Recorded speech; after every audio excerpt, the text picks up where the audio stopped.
करूया.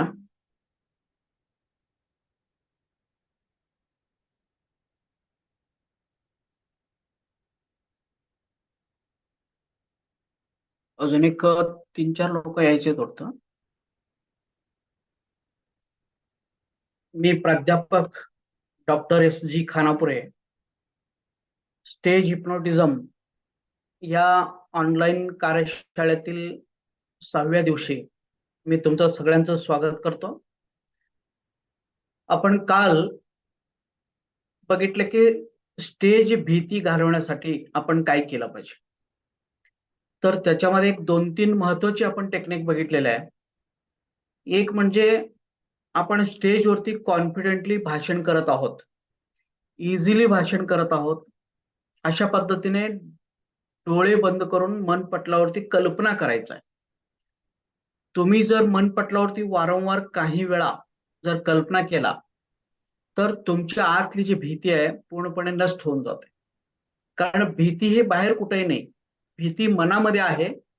त्यामुळं मनातली भीती जर तुम्हाला नष्ट करायचं असेल तर त्याला एक प्रभावी टेक्निक कोणता आहे तर मनपटलावरती व्हिज्युअलाइज करा, कल्पना करा. त्याच्यानंतर आपण काल बघितलं की EFT, इमोशनल फ्रीडम टेक्निक. तर काही महत्वाचे पॉइंट्स आहेत. तर ह्या पॉइंट्स जर आपण टॅप करत गेलो आणि काही पॉझिटिव्ह सूचना जर घेतलो तरी आपल्या मनातली भीती जी आहे ते पूर्णपणे नष्ट होते. त्याच्यानंतर आपण बघितलं की भीतीचे प्रसंग आठवा किंवा स्टेज आठवा आणि आनंदाने आनंद व्यक्त करा. स्टेज आठवा, आनंद व्यक्त करा, स्टेज आठवा, आनंद व्यक्त करा. याच्यामुळे सुद्धा आपल्या मनातल्या भीती पूर्णपणे नष्ट होणार आहे. आणि त्यानंतर आपण बघितलं की काही स्वयंसूचना, काही पॉझिटिव्ह स्टेटमेंट, काही सकारात्मक वाक्य जे मी तुम्हाला नोट्समध्ये दिलेले आहे. तर ती वाक्य मोबाईलमध्ये रेकॉर्ड करा. मोबाईलमध्ये रेकॉर्ड करा. प्रत्येक वाक्य 1 किंवा 2 किंवा 3 वेळा रिपीट करा आणि सकाळ किंवा संध्याकाळ किंवा दोन्ही वेळा तर ती वाक्य रिपीट रिपीट रिपीट ऐकत राहा. या स्वयंसूचना किंवा अफर्मेशन्स आपण घेतल्यामुळे सुद्धा आपल्यातली जी भीती आहे ते पूर्णपणे नाहीशी होणार आहे. तर ह्या गोष्टी आपण काल बघितलेल्या आहेत. तर आज आपण बघू की एक चांगला वक्ता होण्यासाठी भाषणाची कशा पद्धतीने आपण तयारी केला पाहिजे. ओके. तर मित्रांनो, तर तुम्ही नव्याने स्टेजवरती जाणार आहे, तुम्ही नव्याने भाषण करणार आहे, हे गृहीत धरून मी ह्या सगळ्या बारीक सारीक मुद्दे तुम्हाला सांगणार आहे. ओके. आणि जे ऑलरेडी स्टेजवरती जातात, बोलतात, त्यांना ह्या सगळ्या मुद्दे माहीत असणार आहे. पण आपण शिकवत असताना तुम्ही नव्याने स्टेजवरती जाता हे गृहीत धरून आपण शिकवतोय. बघा, भाषणाची भीतीशी संबंधित आणखीन जर काही सांगायचं झालं तर भाषण आपण बघितलेलं आहे सुरुवातीच्या काळामध्ये. भाषणाची तयारी जर अपूर्ण झाली असेल, भाषण जर तुम्ही परिपूर्ण पाठ केलं नसेल म्हणा, समजून घेतलं नसेल, सगळे मुद्दे परफेक्टली तुमच्या तोंडामध्ये बसले नसतील तर मात्र काय होतं, जवळपास 80 ते 90% भीती हे फक्त ते भाषणाचे मुद्दे अपूर्ण असल्यामुळं होते. म्हणून तुमचे भाषणाचे मुद्दे, तुम्हाला काय बोलायचं आहे, कोणते मुद्दे मांडायचे आहेत, कोणते विषय मांडायचे आहेत, हे जर समजा तुम्हाला परिपूर्ण माहित असेल आणि त्याच्यावरती अनेक वेळा तुम्ही मनन चिंतन केलं असेल तर भीती वाटायची जरा सुद्धा कारण नाही. जरा सुद्धा कारण नाही. तुम्ही त्या विषयामध्ये मास्टर असाल तर तुम्ही कोणत्याही स्टेजवरती, कोणत्याही प्रेक्षकांच्या समोर, कोणत्याही वेळी तुम्ही एकदम उत्कृष्टपणे भाषण करू शकता. पण तुम्हाला तो विषयच अननोन असेल, विषय अर्धवट असेल, विषयच माहीत नसेल तर मात्र काय होतं की आपल्याला भीती वाटणे साहजिकच आहे. कारण काय बोलायचे हे माहीत नाही. त्यामुळे भीती वाटणे साहजिकच आहे. म्हणून लक्षात घ्या की तुम्ही ज्या विषयावरती बोलणार आहे तर तो विषय तुमचा एकदम परफेक्ट पाहिजे, सगळे मुद्दे आपल्याला माहित पाहिजे, पाठ पाहिजे आणि कुठूनही कसंही सुरुवात आपल्याला करता आला पाहिजे. मगच तुम्ही अजिबात त्या स्टेजवरती घाबरणार नाही किंवा तुम्हाला भीती वाटणार नाही.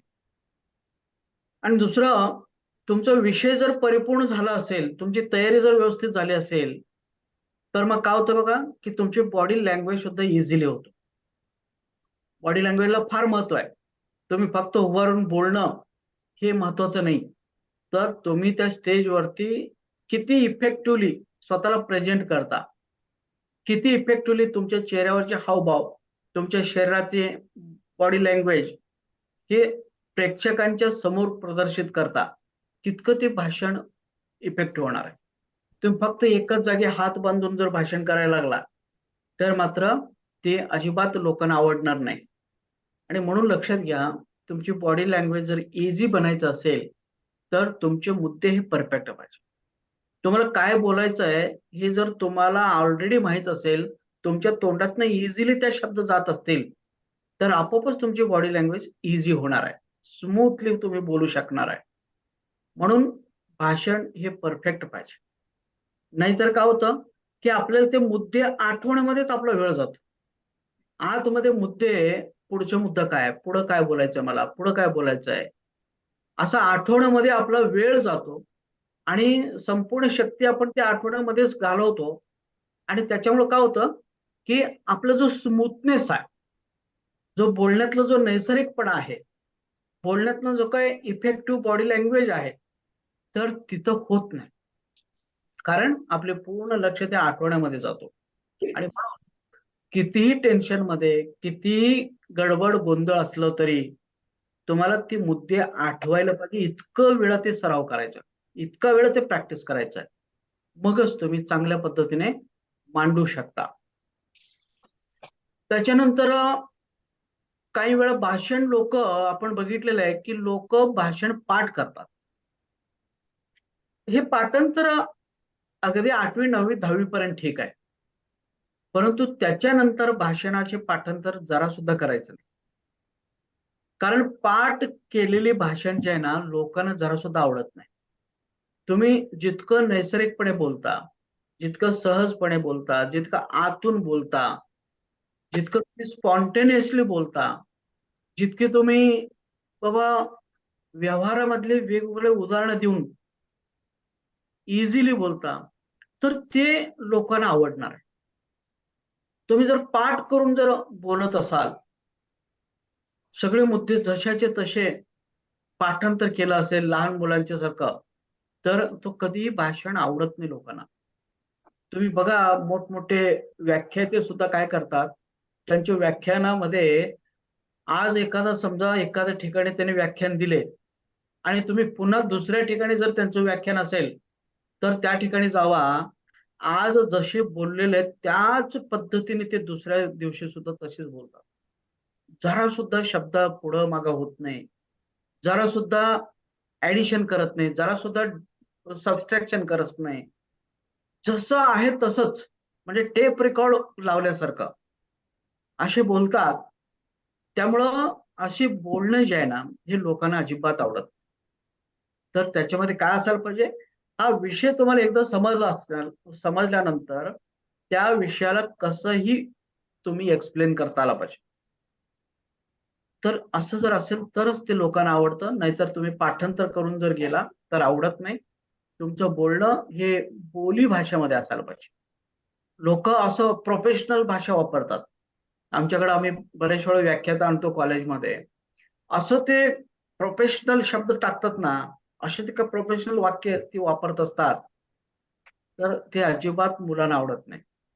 तुमचं नैसर्गिक बोलणं असायला पाहिजे. जसं आपण गप्पा मारतो, तर गप्पा मारत असलेल्या टोनमध्ये तुम्ही जर एखादा विषय समजून सांगत असाल, तर त्या समोरच्या प्रत्येकाला ते आवडतं.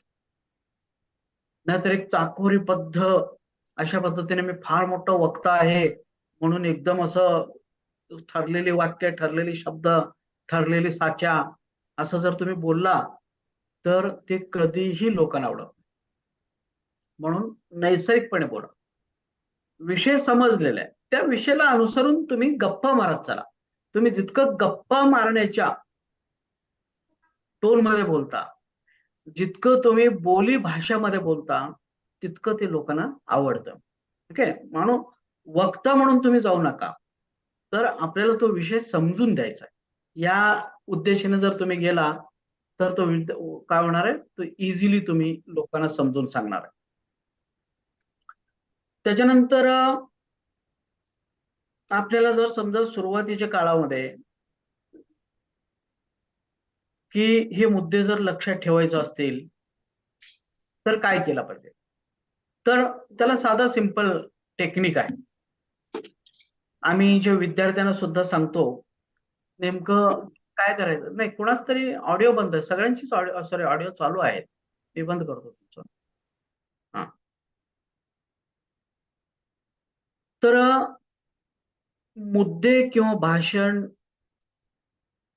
जर व्यवस्थितपणे लक्षात ठेवायचं असेल, क्रमाने लक्षात ठेवायचं असेल, तर त्यावेळी काय केलं पाहिजे, लक्षात घ्या की सुरुवातीला ते मुद्दे कमीत कमी हा एक 5, 6, 10 वेळा ते वाचायला पाहिजे. लक्षात घ्या, वाचून म्हणजे कसं वाचायचं मी तुम्हाला सांगतो. पहिल्यांदा समजा भाषण आहे, भाषणामध्ये पहिलं काय आहे, संमोहन म्हणजे काय किंवा स्वतःबद्दलची ओळख. पहिल्यांदा आपण काय करतो, स्वतःबद्दलची ओळख करून देतो.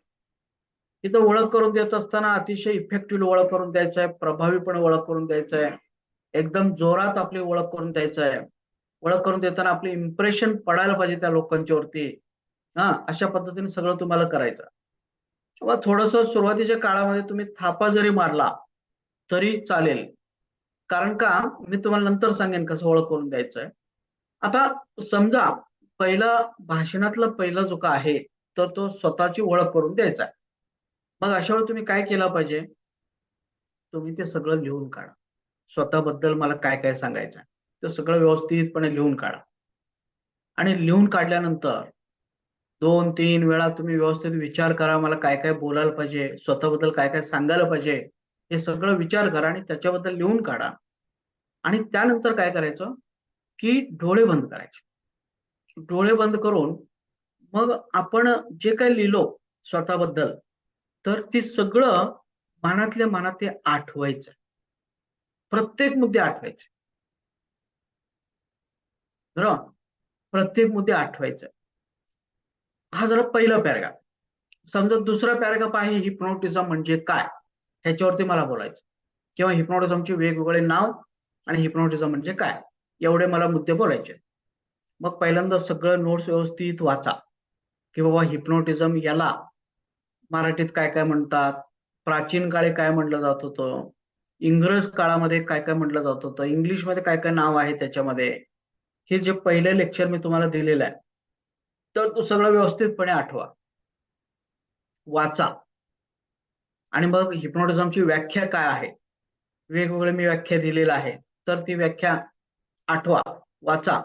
आणि मग काय करा की डोळे बंद करा आणि डोळे बंद करून की हिप्नोटिझमचे वेगवेगळे नाव कोणते आहेत आणि हिप्नोटिझम म्हणजे नेमकं काय, अंतर्मन, बाह्यमन, सिगमंड फ्राइड, हा हे सगळं मी जे काय सांगितलेलं आहे किंवा तुमच्या नोट्स मध्ये जे काय आहे ते सगळं एकदा वाचून झाल्यानंतर डोळे बंद करा आणि मनातल्या मनात ते आठवा.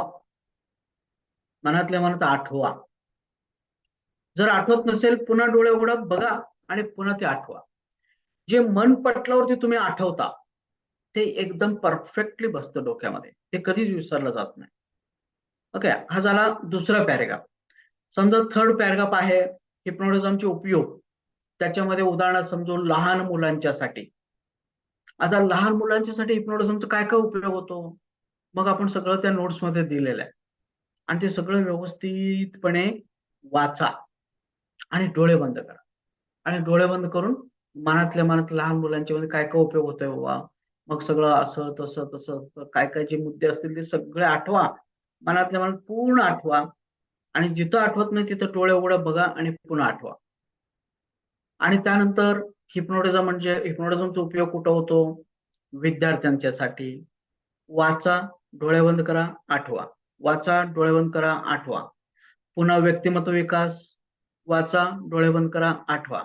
अशा पद्धतीने मानसिक विकार, मनोशारीरिक विकार, करमणुकीसाठी जे जे मुद्दे मी तुम्हाला दिलेले आहे, ते सगळेचे सगळे मुद्दे काय करायचं, ते एक एक एक एक करून वाचायचं आणि डोळे बंद करून ते आठवायचं. परफेक्टली आठवायचं. आठवलं नाही, डोळे उघडा, पुन्हा डोळे बंद करा, पुन्हा आठवा. ओके. तर अशा पद्धतीने वाचणे, डोळे बंद करून आठवणे ही एकदा प्रोसेस झाल्यानंतर मग आता काय करायचं, आता कमीत कमी 2 ते 3 मिनिट, मिनिट म्हणतो मी, 2 ते 3 मिनिट खोल श्वास घ्या, श्वास सोडा. श्वास घ्यायचा, श्वास सोडायचा, श्वास घ्यायचा, श्वास सोडायचा, श्वास घ्यायचा, श्वास सोडायचा. फास्ट घ्या, फास्ट सोडा, फास्ट घ्या, फास्ट सोडा. असं कंटिन्यू श्वास घ्या. कमीत कमी 2 ते 3 मिनिट करायचं. मग त्यामध्ये काय होतं, एवढ्या 2 ते 3 मिनिट आपण श्वासोश्वास केल्यामुळं आपण अल्फा स्टेट ऑफ माइंड मध्ये जातो. अंतर्मनाच्या पहिल्या कप्प्यामध्ये आपण जातो आणि मग त्या ठिकाणी शांत असं बसून राहा किंवा पडून राहा. ओके. कॉटवरती असाल तर पडून राहा, बसून राहा. मग आता कमीत कमी ह्या 15 ते 20 मिनिटं तिथं पडून राहायचं आणि मग काय करायचं, की आपण पहिल्यापासून काय काय आठवलेलं आहे ते सगळं आतल्या आत रिकॉल करायचं. पहिला मी स्वतःबद्दल ओळख करून दिलेलं आहे. मग त्याच्यात काय काय मुद्दे मी घेतलं होतो. त्याच्यानंतर मी संमोहनाचे वेगवेगळे नाव, संमोहन म्हणजे काय हे मी सांगितलेलं आहे. त्याच्यामध्ये कोणकोणते मुद्दे होते. त्याच्यानंतर संमोहनचे उपयोग, त्याच्यामध्ये कोणकोणते मुद्दे होते. अशा पद्धतीने आतल्या आत ते स्कॅन करा, आठवा. बरोबर, तिथं आठवायचं. तुम्ही खोल श्वासोश्वास करून शांत पडून राहायचं आणि ते आठवायचं. असं जर तुम्ही केलं ना, तर तुमच्या परमनंट मेमरीमध्ये ते सगळे मुद्दे स्टोअर होतात.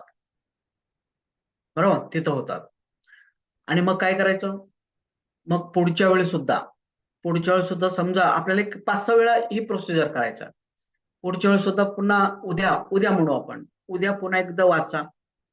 प्रत्येक एक एक एक एक पॅराग्राफ वाचा, डोळे बंद करा, आठवा. एक एक पॅराग्राफ वाचा, डोळे बंद करा, आठवा. आणि पुन्हा खोल श्वासोश्वास घ्या आणि पुन्हा पडून राहा शांतपैकी आणि पुन्हा पहिला पॉइंट काय आहे, दुसरा पॉइंट काय, तिसरा पॉइंट काय, चौथा पॉइंट काय, असं पटपट पटपट म्हणजे आठवत राहा. ओके. हे झालं दुसऱ्या दिवशी. पुन्हा तिसऱ्या दिवशी पुन्हा वाचा, पुन्हा डोळे बंद करा, आठवा, पुन्हा वाचा, डोळे बंद करा, आठवा, पुन्हा वाचा, डोळे बंद करा, आठवा. आता पुन्हा खोल श्वासोश्वास घ्या आणि मग पुन्हा काय करा, की पहिल्या पॅराग्राफ पासून शेवटच्या पॅराग्राफ पर्यंत पुन्हा स्कॅन करा. आता मात्र स्कॅन करताना काय व्हायला पाहिजे, थोडं स्पीड मध्ये करायला पाहिजे. स्पीड मध्येच. हा, स्वतःबद्दल ओळख. हा, ओके ओके, हा ओके. हिप्नोटिझम म्हणजे काय, हा ठीक आहे, ओके ओके. उपयोग, हा लहान मुलांसाठी, हा ओके ओके ठीक आहे. विद्यार्थी, हा विद्यार्थी या प्रॉब्लेम्स, बरोबर. असा पटपट पटपट स्कॅन व्हायला पाहिजे. म्हणजे याचा अर्थ तुमच्या मेमरीमध्ये ती बसलेल्या आहे. त्यानंतर 4थ्या-5व्या वेळी काय करायचं, 4थ्या-5व्या वेळी आपल्याला रिव्हर्स आठवता येतं का बघायचं. मग आपण रिव्हर्स म्हणजे काय, शेवटचा पॉइंट आपला आव्हान दिलेला आहे. मग तो आव्हान पॉइंट आठवा, त्याच्यामध्ये काय काय काय काय आपण केलं होतं. त्यानंतर त्याच्या आधी कोणता मुद्दा आपण केलो होतो, त्याच्या आधी आपण करमणुकीच्यासाठी, त्याच्या आधी काय केलं होतं, त्याच्या आधी काय केलं होतं, त्याच्या आधी काय केलं होतं, असं करत करत करत मग आपण स्वतःची ओळख करून दिलं होतं. असं रिव्हर्स आठवायचे. आणि मग 5व्यांदा 6व्यांदा जेव्हा तुम्ही करता, 5व्या-6व्या दिवशी पुन्हा सेम वाचा, डोळे बंद करा, आठवा, वाचा, डोळे बंद करा, आठवा, पुन्हा खोल श्वासोश्वास करा. आणि मग आत्ता मात्र काय करायचं, की आत्ता सुरुवातीपासून शेवटपर्यंत फक्त स्कॅन. चला, हा पुढं, हा ओके ओके ओके, हा येस येस येस, परफेक्ट. आता त्याच वेळी काय करायचं, उलट जायचं. हा, शेवटचा पॉईंट कुठला होता, हा आव्हान, हा पुढं काय, हा तुमचं स्टेज हिप्नोटिझमची आपण माहिती म्हणजे करमणुकीसाठी, त्याच्या आधी हा ओके ओके ओके ओके. पुन्हा वरून खाली, हा स्वतःची ओळख वगैरे, ओके ओके, हा ठीक आहे ठीक आहे ठीक. असं 2-3 वेळा वरून खाली खालून वर, वरून खाली खालून वर. आणि अशा पद्धतीने जर तुम्ही 5-6 वेळा म्हणजे 5-7 दिवसामध्ये जर हे तुम्ही असं केलं ना, काय होतं, एकदम परफेक्ट होतं. भाषण आपलं एकदम परफेक्ट पाठ होतं. आणि तिथून पुढं कितीही टेन्शन असेल, तुम्ही कितीही घाबरलं तर विषय संपला आता. कारण एवढं भाषण परफेक्ट झालेलं आहे ना, घाबरणं हा विषय संपला. अगदी तुम्ही पहिल्यांदा जरी स्टेजवर जाणार असेल, तरी भीती ही वाटायचं कारणच नाही. कारण आपल्याला काय बोलायचं हे सगळं माहित आहे. ओके. तर असं जर तुम्ही केलं, तर मग काय होतं तुम्हाला सांगतो, की कितीही प्रेक्षक समोर असले किंवा कितीही टेन्शन मध्ये तुम्ही असला, कितीही तुम्ही घाबरला असला, तरी मात्र काय होतं, तुम्हाला त्या भाषणाचे मुद्दे आपोआपच आठवत राहतात आणि तिथून पुढं तुमचं जो काही थोडंफार भीती आहे सुरुवातीचे 1-2-3 मिनिटाचे, तर ती भीती नाहीशी होते. एकदम तुम्ही बिनधास्तपणे भाषण करू शकता. त्यासाठी भाषणाची तयारी पाहिजे. लक्षात घ्या, आपल्याला हिप्नोटिस्ट म्हणून फार असं गुंतवायचं नाहीच आहे. फक्त भाषण पाठ करायचं आहे आणि काही सूचना आहेत. त्यानंतर मी सूचना देतो, त्या सूचना पाठ करायच्या. भाषण आणि सूचना हे 2च गोष्टी तुम्ही जर पाठ केला, संपूर्ण आयुष्यभर तुम्ही कार्यक्रम करू शकता.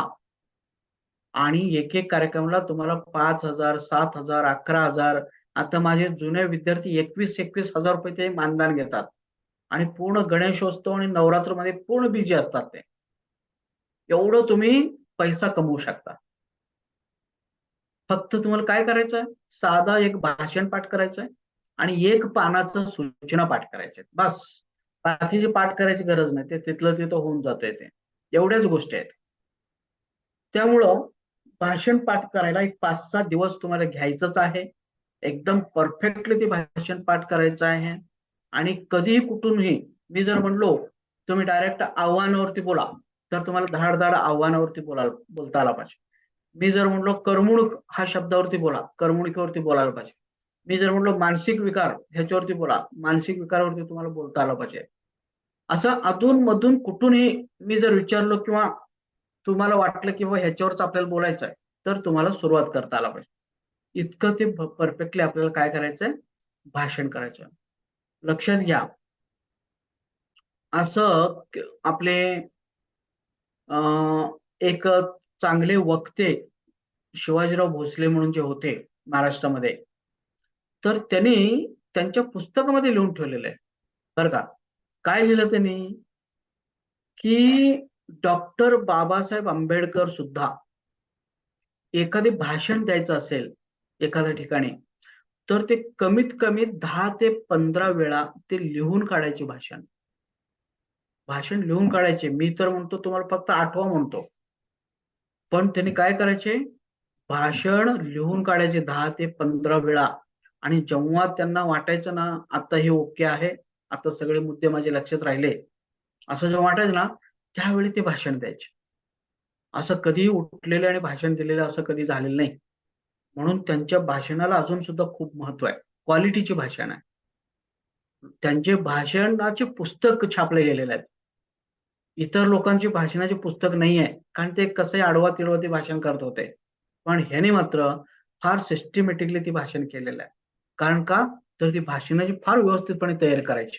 कारण त्यांना माहीत होतं, की माझे प्रत्येक शब्द हे आज आणि भविष्यामध्ये सुद्धा फार इफेक्टिव्ह ठरणार आहे. माझ्या प्रत्येक शब्दानुसार लोकं वागणार आहेत, हे त्यांना माहीत होतं. आणि म्हणून त्यांनी काय केलं, की कोणताही मुद्दा असं आलतू-फालतू कधी बडबडलेला नाही. कधी बोललेलं नाही. तर ते परफेक्टली तयार करूनच बोलायचे. तसं लक्षात घ्या, एवढी मोठी माणसं जर 10-15 वेळा जर लिहून काढत असतील एखादं भाषण, तर आपल्याला फक्त 5-6 वेळा रिव्हिजन करायचं आहे. 5-6 वेळा वाचायचं आहे आणि मन पटल्यावरती रिव्हिजन करायचं आहे. आणि एवढ्या एकच भाषणामध्ये आपण संपूर्ण आयुष्यामध्ये कार्यक्रम करू शकतो. म्हणून थोडंसं हार्ड वर्क हे तुम्हाला करायचं आहे. ओके. तर त्याच्यानंतर आपल्याला काय-काय करायचं बघा, की सुरुवातीच्या काळामध्ये मी करत होतो.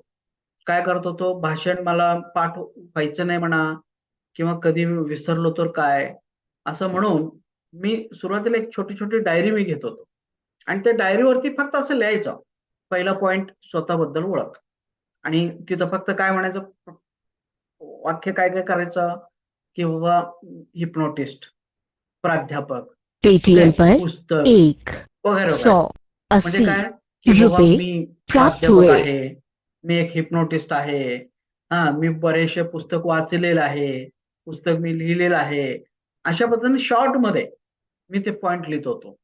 त्याच्यानंतर लहान उपयोग, लहान मुलं, मग त्याच्यामध्ये फक्त शब्द लिहायचा, काय अंथरुणात लघवी, फक्त लघवी करणे, हा बडबडणे स्वप्नात, असे काही मुद्दे लिहित होतो. आणि मग त्याच्यातनं मग एक्सप्लेन करत होतो सुरुवातीच्या काळामध्ये, म्हणजे अगदी 4-5 कार्यक्रमामध्ये हे असं मी एक्सप्लेन करत होतो. तसं तुम्ही एकतर भाषण परफेक्ट पाठ केलं तर हे मायक्रो नोट्स ठेवायची गरज नाही. पण तुम्हाला वाटलं की आपल्याला चुकून मुद्दे विसरले जातील, तर तुम्ही सुरुवातीला अशी एक छोटीशी डायरी करा आणि त्या डायरीमध्ये महत्त्वाचे महत्त्वाचे शब्द लिहून काढा आणि भाषण करता करता फक्त असं एखादा पॉइंट बघा आणि एक्सप्लेन करा, एखादा पॉइंट बघा एक्सप्लेन करा. असं केलं तरी काही हरकत नाही. ओके. असं तुम्ही मायक्रो नोट सुद्धा काढू शकता आणि त्याच्या आधारे तुम्ही बोलू शकता. त्याच्यानंतर एकदा भाषणाचे मुद्दे पाठ झाल्यानंतर किंवा मनामध्ये बसल्यानंतर, परफेक्टली आपल्या डोक्यात ते मुद्दे बसल्यानंतर, पुढं आपल्याला काय करायचं आहे, तर त्याच्यावर प्रॅक्टिस केला पाहिजे. वेगवेगळ्या अँगलने प्रॅक्टिस ते केला पाहिजे. तिथं असं म्हणलेलं आहे की एक चांगलं वक्ता जर व्हायचं असेल, तर त्याच्या मागचं एक सिक्रेट काय, की माणसं चांगली वक्ते का झालेले असतात, तर अनेक वेळा ते प्रॅक्टिस करत असतात, अनेक वेळा ते रिहर्सल करत असतात. आपल्याला वाटतं अरे लता मंगेशकर केवढी चांगले गायकी आहे किंवा केवढे छान ती गाणे म्हणते, असं आपल्याला वाटतं. पण तो एक गाणं म्हणण्यासाठी त्यांना शेकडो वेळा घरामध्ये प्रॅक्टिस करावं लागतं. शेकडो वेळा प्रॅक्टिस करून, करून, करून, करून, करून मग ते मास्टर होतात आणि मग त्यानंतर एकदाच स्टेजवरती ते परफॉर्मन्स करतात किंवा एकदाच ते रेकॉर्डिंग करतात. त्यामुळं त्या त्या एकदाच रेकॉर्डिंग करण्यासाठी त्यांना शेकडो वेळा प्रॅक्टिस करावं लागलेलं आहे. ते बॅकग्राऊंडला काय त्याने केलं आपल्याला ते माहीत नसतं. पण त्यांचा आवाज आपल्याला आवडतो. त्यांनी केवढं छान बोलले, केवढं मस्त बोलले. पण ही सक्सेसफुल का झालेलं आहे? तर प्रॅक्टिस, प्रॅक्टिस, प्रॅक्टिस, रिहर्सल. जितकं तुम्ही प्रॅक्टिस करता तेवढं तुम्ही काय होता?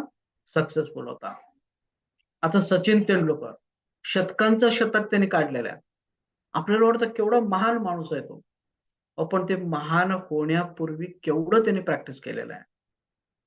अगदी सकाळी जाऊन त्या ग्राउंडवरती कित्येक हजारो, लाखो बॉल त्यांनी खेळला असेल. लाखो बॉल जेव्हा त्यांनी प्रॅक्टिस केलेलं आहे, तेव्हा जाऊन कुठेतरी त्यांनी शतक केलेलं आहे.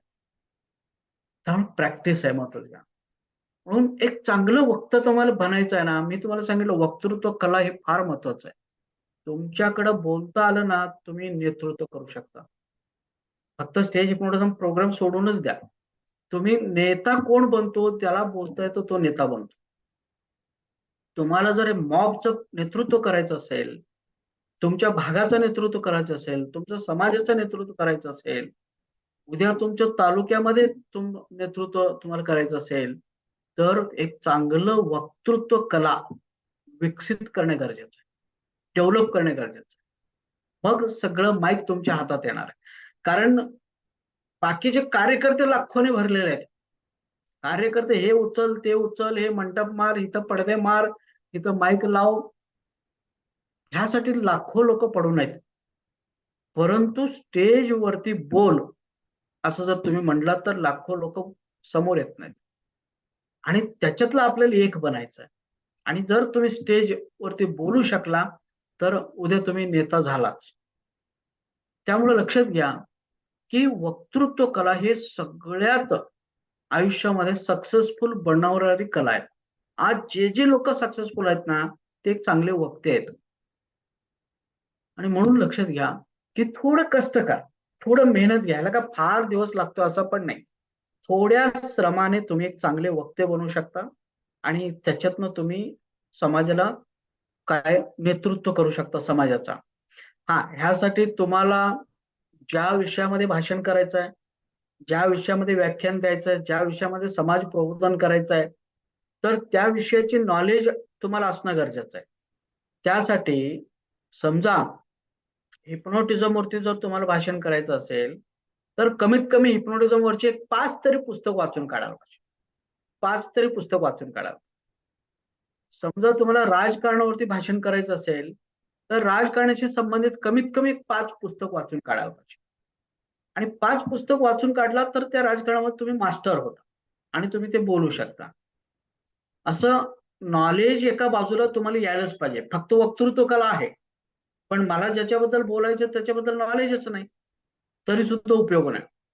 आता आपले पंतप्रधान हे फार चांगले वक्ते आहेत. परंतु समजा त्यांना जर सांगितलं केमिस्ट्रीवरती तुम्ही बोला, तर काही बोलू शकणार नाही ते. एवढा मोठा वक्ता आहे, पण केमिस्ट्री विषय दिलेला आहे, काहीच बोलणार नाही. त्यामुळं वक्तृत्व कला ही असायलाच पाहिजे आणि दुसरं तर त्या विषयातलं नॉलेज सुद्धा तुम्ही डेव्हलप केला पाहिजे. तुम्ही ठरवा माझ्या आयुष्यामध्ये कशावरती काम करायचं आहे. आता मी ठरवलं मला हिप्नोटिझम वरती काम करायचं आहे. तर तुम्ही हिप्नोटिझम बद्दल काय वाटेल ते विचारा. मी एकदम मास्टर आहे त्याच्यामध्ये. आणि तुम्हाला सांगतो मी स्वतःला एवढी तयार केलेलं आहे, की महाराष्ट्रामध्ये कुठंही हिप्नोटिझम बद्दल काही जरी चर्चा होत असेल, तर माझ्या नाव घेतल्याशिवाय तो चर्चा संपतच नाही. माझं नाव कंपल्सरी त्यांना घ्यावं लागतं. एवढी तयारी केलेलं आहे. आणि कुणाला काही समजत नसेल त्या चर्चेमधून, तर मला ते फोन लावतात, "सर असं-असं आहे आणि ह्याच्याबद्दल तुमचं काय मत?" एवढी आपण तयारी केलेलं आहे. तसं तुम्हाला तुमच्या आयुष्यामध्ये ज्या विषयामध्ये काम करायचं आहे, कोणाला राजकारणात जायचं आहे, कोणाला समाजकारण करायचं आहे, कोणाला समाज प्रबोधन करायचं आहे, कोणाला अध्यात्मामध्ये काम करायचं आहे, कोणाला विकारांच्या वरती काम करायचं आहे, कोणाला आणखीन बाबा कामगारांच्या वरती काम करायचं आहे, शेतकऱ्यांच्या वरती काम करायचं, जो काय असेल तुमचा विषय, तर त्या विषयावरती पुस्तक मिळतात. त्या विषयावरती YouTubeवरती व्याख्याने असतात. तर ते तुम्ही ऐका, नोट्स काढा आणि स्वतःचा एक भाषण तयार करा आणि त्याच्यामध्ये आणखीन ॲडिशन करत चला आणि एकदा तुमचं नॉलेज तयार झालं आणि तुमच्याकडे वक्तृत्वाची स्किल तुम्ही डेव्हलप करून घेतला, तर तुम्ही त्या क्षेत्रातलं लोकांचं तुम्ही नेतृत्व करू शकता. त्यामुळं नॉलेज आणि वक्तृत्व कला हे 2 गोष्टी तुम्हाला पुढे घेऊन जातात. हे तुम्ही लक्षात घ्या. त्यामुळं प्रॅक्टिस करा. प्रॅक्टिसमुळं आपण परफेक्ट होतो. प्रॅक्टिसमुळं आपण स्मूथली बोलायला लागतो आणि प्रॅक्टिसमुळं आपली बॉडी लँग्वेज व्यवस्थित होणार आहे. प्रॅक्टिसमुळं आपल्यातले टेन्शन, ताण, तणाव, भीती हे जरा सुद्धा आपल्या जवळ फिरकणार नाही. कारण आपण प्रॅक्टिसच केलेलं आहे. ओके. तर हे आपण प्रॅक्टिस केलं पाहिजे, हे लक्षात घ्या आणि त्याच्यासाठी काही गोष्टी मी तुम्हाला सांगतो. असं म्हटलं जातं, की तुम्ही आरशामध्ये प्रॅक्टिस केला पाहिजे. समजा एकदा तुमचं भाषण तयार झालेलं आहे. सगळे मुद्दे पाठ झालेले आहे, मनन मी केलेलं आहे त्याच्यावरती, रिकॉलिंग केलेलं आहे. आता एक समोर आरसा आहे आणि आरशासमोर उभा राहा आणि आरशासमोर उभा राहून तर ती वेगवेगळ्या अँगलने मांडणी करा. हिप्नोटिझम म्हणजे काय? हिप्नोटिझमचे वेगवेगळे उपयोग, त्याला जोडून एखादं उदाहरण, त्याला जोडून एखादा विनोद, काय अशा पद्धतीने त्याला माल मसाला लावा. मी तुम्हाला मुद्दे दिलेले आहेत आणि त्या मुद्द्यांना किती आकर्षक करायचं, किती इंटरेस्टिंग करायचं आहे, किती इफेक्टिव्हली मांडायचं आहे, किती व्यवस्थितपणे लोकांच्या हृदयापर्यंत पोहोचवायचं आहे. ओके. तर तो माल मसाला लावण्याचा जो प्रोसिजर आहे, तो तुमच्यावर डिपेंड आहे. तुमच्यावर डिपेंड आहे. एकच भाषण, एकच मुद्द्यावरती वेगवेगळ्या लोकांना आपण जर बोलायला गेलो, तर प्रत्येक माणूस वेगळ्या पद्धतीने ते मांडणी करतो. आणि मुद्दे एकच आहेत. पण एकाचं भाषण आवडतं लोकांना आणि एकाचं भाषण रटाळ होतो. त्याचं कारण का? तर मांडण्याची कला. तर ही मांडण्याची कला जी आहे, तर ते शिकण्यासाठी तुम्हाला वेगवेगळ्या वक्त्यांची भाषणच ऐकायला पाहिजे. त्यांची बॉडी लँग्वेजचा तुम्हाला अभ्यास केला पाहिजे. ओके, ती कशा पद्धतीने मांडतात, कसे शब्द फेक करतात, कसे ते बोलतात, कसे चेहऱ्यावरती हावभाव करतात, हे सगळं तुम्ही वारंवार वारंवार त्या मोठमोठ्या वक्त्यांचे जेव्हा व्हिडिओ बघता, तेव्हा ते बघून बघूनच तुमच्या लक्षात येतं की या पद्धतीने आपण मांडणी केलं तर ते इफेक्टिव्ह होईल. तर त्याचं जरासं तुम्ही अभ्यास करा आणि एकदा तुम्ही नॉलेज मिळवलं, ज्या मुद्द्यांच्यावरती बोलायचं ते मुद्दे जर तुम्ही मनामध्ये बसवला आणि चांगली वक्त्यांचं तुम्ही भाषण ऐकला, बघितला आणि ते कसे हावभाव करतात, कसे बोलतात, कसे शब्द फेक करतात, हां, कसे लोकांची करमणूक करतात किंवा लोकांना कसं मंत्रमुग्ध ते करतात, लोकांचे कशा पद्धतीने ते प्रबोधन करतात, का त्यांचं भाषण आवडतं लोकांना, का ते एक चांगले यशस्वी वक्ते आहेत. ह्या सगळ्यांचा तुम्ही काय करा, अभ्यास करा, मनन करा, चिंतन करा. मी तर म्हणेन एक 50 भर चांगल्या चांगल्या वक्त्यांचे YouTubeवरचे भाषण डाउनलोड करा आणि प्रत्येकाचं भाषण ऐका आणि त्यांचं अॅनालिसिस करा, की बाबा हा माणूस का फेमस झालेला आहे. फॉर एक्झाम्पल बाबा अटल बिहारी वाजपेयी, प्रमोद महाजन, बाळासाहेब ठाकरे, ओके. तर ही जी काही चांगले चांगले वक्ते आहेत, तर सगळ्यांचे तुम्ही भाषण ऐका आणि तुम्ही अनालिसिस करा, की बाबा ह्या माणसाच्या मांडणीमध्ये काय असं इफेक्टिव्हनेस आहे, काय वैशिष्ट्य आहे, ज्यामुळे ह्या माणसाने संपूर्ण स्टेज गाजवलेलं आहे. ह्याचं तुमचे तुम्ही पॉइंट लिहून काढा आणि अशा प्रत्येक वक्त्यांचे कमीत कमी एक 20, 25, 50 वक्त्यांचं जर तुम्ही लिहून काढला, की बाबा या कारणाने हा माणूस फेमस आहे. या कारणाने ह्याचं भाषण आवडतं लोकांना. असं जर तुम्ही अॅनालिसिस केला आणि मग काय होतं, की त्या मुद्दे आपण आतमध्ये घेण्याचा प्रयत्न करायचा. आपण ते इम्प्लिमेंट करायचे. त्यांच्यातले बाबा बाळासाहेब ठाकरेंचे मधले चांगले गुण काय होते? अटल बिहारी वाजपेयींचे मधले चांगले गुण काय होते? प्रमोद महाजनमधले काय चांगले गुण आहेत? आत्ताचे पंतप्रधानचे चांगले गुण काय आहेत? तर हे काही गुण असतात, त्यांच्यातले ते गुण घ्या आणि स्वतःमध्ये ते इम्प्लिमेंट करण्याचा प्रयत्न करा. स्वतःमध्ये ते गुण उतरवा आणि त्या पद्धतीने तुम्ही बोलायची सुरुवात करा. ह्याच्यातनं काय होतं, एक चांगला वक्ता तयार होतो. एक चांगला वक्ता तयार होतो आणि तिथून पुढे मग तुम्ही समाजाचे नेतृत्व करू शकता. ओके. तर हे सगळं झाल्यानंतर मग आपल्याला सुरुवातीला आरशासमोर भाषण करायचं. तर आरशासमोर भाषण करा. तुमचा स्वतः चेहरा एक्सप्रेशन, बॉडी लँग्वेज वगैरे हे सगळं तुम्ही करू शकता. किंवा काही वेळा मी स्वतः की जेव्हा स्टेज हिप्नोटिझमचा कार्यक्रम वगैरे करत होतो, तर त्यावेळी मीच त्यावेळी काय मला कोणी शिकवलेलं माझं गुरु नावाचं काय चीजच नाही. मी स्वतःच वाचन केलं, स्वतःच भाषण तयार केलं, स्वतःच मी लिहिलो, स्वतःच मी पाठ केलो, स्वतःच मी लोकांच्या समोर बोललो. मला स्टेज हिप्नोटिझमचं किंवा हिप्नोटिझमचं गुरु नावाचं चीजच कोणी नाही. कारण मी जेव्हा शिकवलो त्या काळी कोणी शिकवणारे पण नव्हते. हां, फक्त मनोहर नाईक तेवढे होते. ते स्टेज हिप्नोटिझम वगैरे काही ते शिकवत नव्हते. फक्त कार्यक्रम ते करत होते. करमणुकीचे कार्यक्रम तेवढं ते करत होते, पण शिकवत कुणाला नव्हते. आणि बाकीचे त्यांना सोडलं तर इतर कोणीच नव्हते. तर आपण काय केलं स्वतःहूनच ह्या सगळ्या गोष्टी म्हणजे इंग्लिशमधले पुस्तक वाच, मराठीतले पुस्तक वाच किंवा हिंदीमधले त्यावेळी काही पुस्तक पण फार मिळत नव्हते. आणि ऑनलाईन मागवणं हा विषयच नव्हता. कारण 1993 ला पहिला कार्यक्रम केलेला आहे. 93 ला. त्यामुळे त्या काळी तर काहीच हा विषय नव्हता.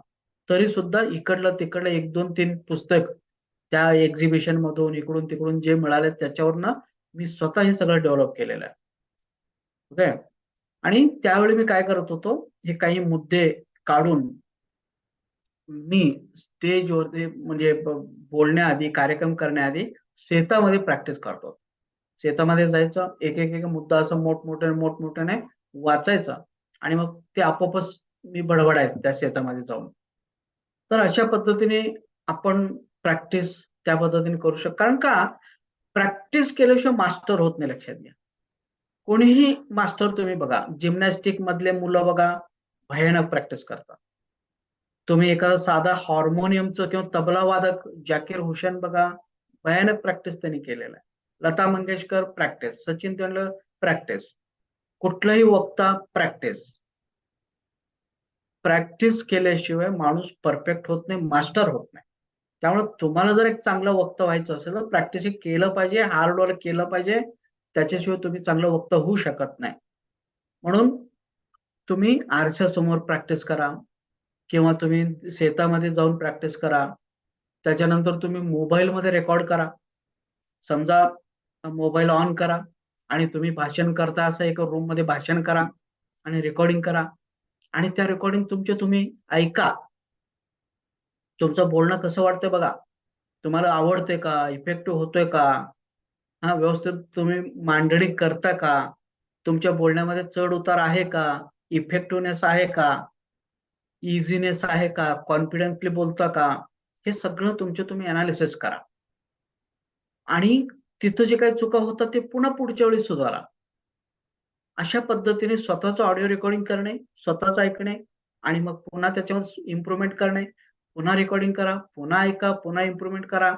असं एक 8-10 वेळा तुम्ही जर काही केला, तर तुम्हाला लक्षात येईल, की बाबा या पद्धतीने केलं तर ते आवडेल. लक्षात घ्या, तुम्हाला आश्चर्य वाटेल,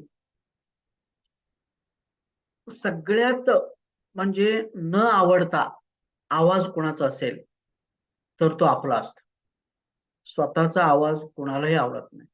तुम्हा तुम्हाला आश्चर्य वाटेल, माझे इतकी भाषण झालेले आहे. इतके म्हणजे हजारो म्हणा, लाखो म्हणा. एवढे व्हिडिओज आहेत. मला अपलोड करायला वेळ नाही. YouTubeवरती अपलोड करायला वेळ नाही. एवढं संपूर्ण असा डाटा असा भरलेला आहे. हार्ड डिस्क भरलेला आहे. ते कटिंग करणे, त्याचं जे फाईल तयार करणे आणि ते अपलोड करणे. एवढं जरी मी ठरवलं, तर कमीत कमी मला 2 ते 3 महिना जाईल. एवढी माझं रेकॉर्डिंग आहे. एवढ्या मी वेगवेगळ्या मुद्द्यावरती बोललेला आहे. परंतु परंतु मी माझं भाषण अर्धा तास सुद्धा 10 अगदी 15 मिनिटं मी म्हणतो. 15 मिनिटं सुद्धा मी स्वतःचं भाषण ऐकलेलं नाही. खरं सांगतो. एवढे भाषणाचे माझे व्हिडिओ पडून आहेत. YouTubeवरती आहेत, हार्ड डिस्कमध्ये आहेत, भरपूर ठिकाणी आहेत. परंतु मी स्वतःचं भाषण स्वतःहून 15 मिनिट सुद्धा ऐकलेलं नाही. कारण मला ते आवडत पण नाही. माझं भाषण कसं तरी वाटतं मला. ऐकलं पण. मी लगेच बंद करतो.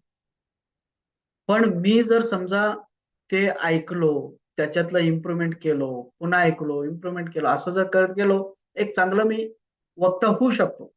एकतर मला वेळ पण मिळत नाही. मी खूप कामामध्ये बिझी असतो, सतत बिझी असतो. त्यामुळं ते वाचणं, ऐकणं, वाचणं हे हे मला जमत पण नाही. ओके. आणि दुसरं म्हणजे माझा आवाज मला आवडत नाही. माझं ते बोलणं मला आवडत नाही. म्हणून सुद्धा मी कधी माझं भाषण ऐकतच नाही. फक्त रेकॉर्डिंग करणं आणि सोडून देणं. ज्याला पाहिजे तो ऐकेल, ज्याला नको ते सोडून देईल. तसं आपला स्वतःचा आवाज आपल्याला आवडत नसतो. तरी सुद्धा आपण वारंवार रेकॉर्डिंग करणे, ऐकणे, रेकॉर्डिंग करणे, ऐकणे, रेकॉर्डिंग करणे, ऐकणे आणि त्याच्यामध्ये इम्प्रुव्हमेंट करत जायचं. असं जर तुम्ही केला आणि एकदा तुमचा आवाज आणि तुमचे भाषण, तुमची बॉडी लँग्वेज, तुमचं फेशियल एक्सप्रेशन्स हे जर तुम्हाला आवडायला लागलंय, तर मात्र निश्चित समजा की तुम्ही एक चांगला वक्ता झाला. कारण आपलं आपल्याला कधीच आवडत नाही आणि जर आपलं आवडायला लागलं, तर ह्याचा अर्थ सगळ्यांना ते आवडणार आहे. लोकं म्हणतात, "अहो सर तुम्ही एवढं चांगलं बोलताय, मग कसं काय तुम्ही हे सगळं ऐकत नाही वगैरे, काय करत नाही वगैरे?" मी म्हणतो, "माझं मला कधीच आवडलेलं नाही." लक्षात आलं? तर स्वतःचा मोबाईलमध्ये रेकॉर्डिंग करा आणि त्याचं एनालिसिस करा आणि प्रत्येक वेळी इम्प्रुव्हमेंट करा. मग एक चांगलं तुम्ही वक्ते होऊ शकता. त्याच्यानंतर आता तरी आपल्याला व्हिडिओ रेकॉर्डिंग करण्यासाठी मोबाईल्स तयार आहेत. तर तुम्ही एक चांगला मोबाईल घ्या, स्टँडवरती लावा, त्याच्या समोर उभा राहा आणि तुम्ही स्टेजवरती बोलता एक वक्त्याप्रमाणे. असं तुम्ही बोला आणि त्याचं संपूर्ण व्हिडिओ रेकॉर्डिंग करा आणि ते व्हिडिओ रेकॉर्डिंग करून तुमच्या मोबाईलला किंवा तुमच्या लॅपटॉपला, कॉम्प्युटरला ते लावा आणि ते ऐका. मग तुम्ही कसे बोलता, तुमचं चेहरे एक्सप्रेशन जे आहे, बॉडी लँग्वेज आहे, शब्द फेक आहे, हा, इतर वेगवेगळे जे ऍक्टिव्हिटीज आहेत, हा, हे सगळ्यांचं अनालिसिस करा. आणि कुठं आपण चुकीचं करतो, कोणत्या ठिकाणी आपलं बरोबर होतंय, कुठं इफेक्टिव्हनेस आहे, कुठं आवडत नाही आपल्याला, हे सगळ्यांचं अनालिसिस करा आणि मग पुढच्या वेळी ते इम्प्रुव्हमेंट करा. आणि असं स्वतःचं भाषण व्हिडिओ शूटिंग करून जर तुम्ही काही वेळा रिपीटेडली अनालिसिस करत गेला आणि त्याच्यामध्ये इम्प्रुव्हमेंट करत गेला, मग काय होतं, एक चांगलं वक्ता म्हणून तुम्ही तयार होता. आणि हे करत असताना काही वेळा काय करायचंय, तर काही वेळा की फक्त ऑडिओ ऑडिओ स्टॉप करा, फक्त व्हिडिओ बघा त्याच्यातला. ऑडिओ म्यूट करा, पूर्ण झिरो करा आणि फक्त व्हिडिओ बघा. आणि ते व्हिडिओ बघत असताना आपल्या बॉडी लँग्वेज समजतं. शब्द नसताना, आता शब्द आणि बॉडी लँग्वेज हे दोन्ही असले की बरं वाटतं.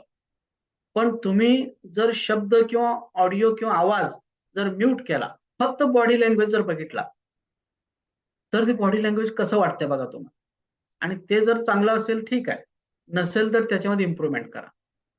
तर एकदा फक्त ऑडिओ ऐका, ऐकायला कसं वाटतंय कानाला हे तुम्ही बघा. आणि ऑडिओ म्यूट करा आणि फक्त व्हिडिओ बघा. डोळ्याला कसं वाटतं ते बघायला. ज्यावेळी तुमचे डोळे पण म्हणतील येस, हे बरोबर आहे. ज्यावेळी तुमचे कान पण म्हणतील बरोबर आहे, आपण शब्द फेक वगैरे फार मस्त करतो, हे जेव्हा असं वाटेल ना, तर त्यावेळी समजायचं की आपण एक चांगला वक्ता आता झालेला आहे. म्हणून ऑडिओ रेकॉर्डिंग, व्हिडिओ रेकॉर्डिंग ह्याच्या माध्यमातून तुम्ही काय करू शकता, की तुम्ही स्वतःला तयार करू शकता. त्याच्यानंतर इंडिव्हिज्युअल प्रॅक्टिस झाल्यानंतर तुम्ही तुमच्या मित्रांच्या समोर सराव करा. आपले जवळचे मित्र बसवायचे आहेत एका रूम मध्ये आणि त्यांच्या समोर उभा राहा आणि त्यांच्यासमोर भाषण करा, त्यांच्यासमोर मांडणी करा आणि त्यांना सांगा की बाबा मला तुम्ही फीडबॅक द्या. शेवटी मला फीडबॅक द्या की माझ्यामध्ये काय काय चांगलं आहे आणि कुठं कुठं अजून मला इम्प्रुव्हमेंट करायचं आहे आणि काय तुम्हाला अजिबातच आवडलं नाही, असे कोणते मुद्दे आहेत, ह्याचं मला नंतर फीडबॅक द्या, असं त्यांना सांगा. बसवा आणि मग त्यांच्या समोर भाषण करा. मग काय होईल, तर ती लोक ऐकतील आणि ऐकून तुम्हाला सांगतील की बाबा तू हे चांगलं बोललास, एकदम मस्त बोललास तू, आणि हिथं मात्र तुला अजून इम्प्रुव्हमेंट केला पाहिजे. आणि हा जो मुद्दा आहे किंवा इथं बोलताना जे काय तुझी बॉडी लँग्वेज आहे ती अजिबात आवडत नाही आणि तसं तू करू नकोस, तू ह्या पद्धतीने कर. असं ती तुमचे जे मित्र असतात ते मित्र तुम्हाला गाईडलाईन करतील आणि ते जसं सांगतील तर त्या पद्धतीने तुम्ही इम्प्रुव्हमेंट करा. कारण प्रेक्षकांना सुद्धा आवडणं महत्वाचं आहे. आणि तसं इम्प्रुव्हमेंट करा. पुन्हा थोडे दिवस प्रॅक्टिस करा. पुन्हा तुमच्या मित्रांना बोलवा. पुन्हा त्यांच्याकडनं फीडबॅक घ्या. आणि जर म्हटले नाही आता एकदम मस्त झालंय बघ, आता तुझं भाषण एकदम जबरदस्त झालेलं आहे, असं म्हणले की मात्र काय करायचं, तिथून पुढे आपल्याला प्रत्यक्षात स्टेजवरती उतरायचं आहे. ओके. तर डायरेक्ट आपण भाषण फक्त वाचलं आणि स्टेजवर गेलो असं न करता तुम्ही स्वतःला घासून तयार करा. आणि एकदा जर सगळीकडनं होकार मिळाला, म्हणजे पहिला तुमच्याकडनं होकार यायला पाहिजे की बाबा माझा आवाज बरोबर आहे, माझी बॉडी लँग्वेज बरोबर आहे, मी शब्द व्यवस्थितपणे आठवतात मला, मी व्यवस्थितपणे बोलू शकतो, हे तुम्हाला ओके म्हटलं पाहिजे. त्यानंतर तुमची मित्रमंडळी तुम्हाला ओके म्हटलं पाहिजे. आणि मग त्यानंतर मात्र तुम्ही अजून एक मी तुम्हाला सांगतो की अजून एक ह्याच्यामध्ये काय व्हायला पाहिजे माहितीये का, मी हे करत होतो की आपलं व्हिडिओ शूटिंग करायचं आणि एक चांगले चांगले वक्ते असतात प्रत्येक जिल्ह्यामध्ये, काही चांगले वक्ते असतात. तर त्या वक्त्यांना त्या व्हिडिओ अगदी 15 मिनिटाचं तुम्ही रेकॉर्डिंग करा किंवा अर्धा तास रेकॉर्डिंग करा आणि त्यांना सांगायचं, साहेब म्हणायचं तुम्ही चांगले वक्ते आहात, तुमचं जे काय मानधन असेल मी तुम्हाला मानधन देतो.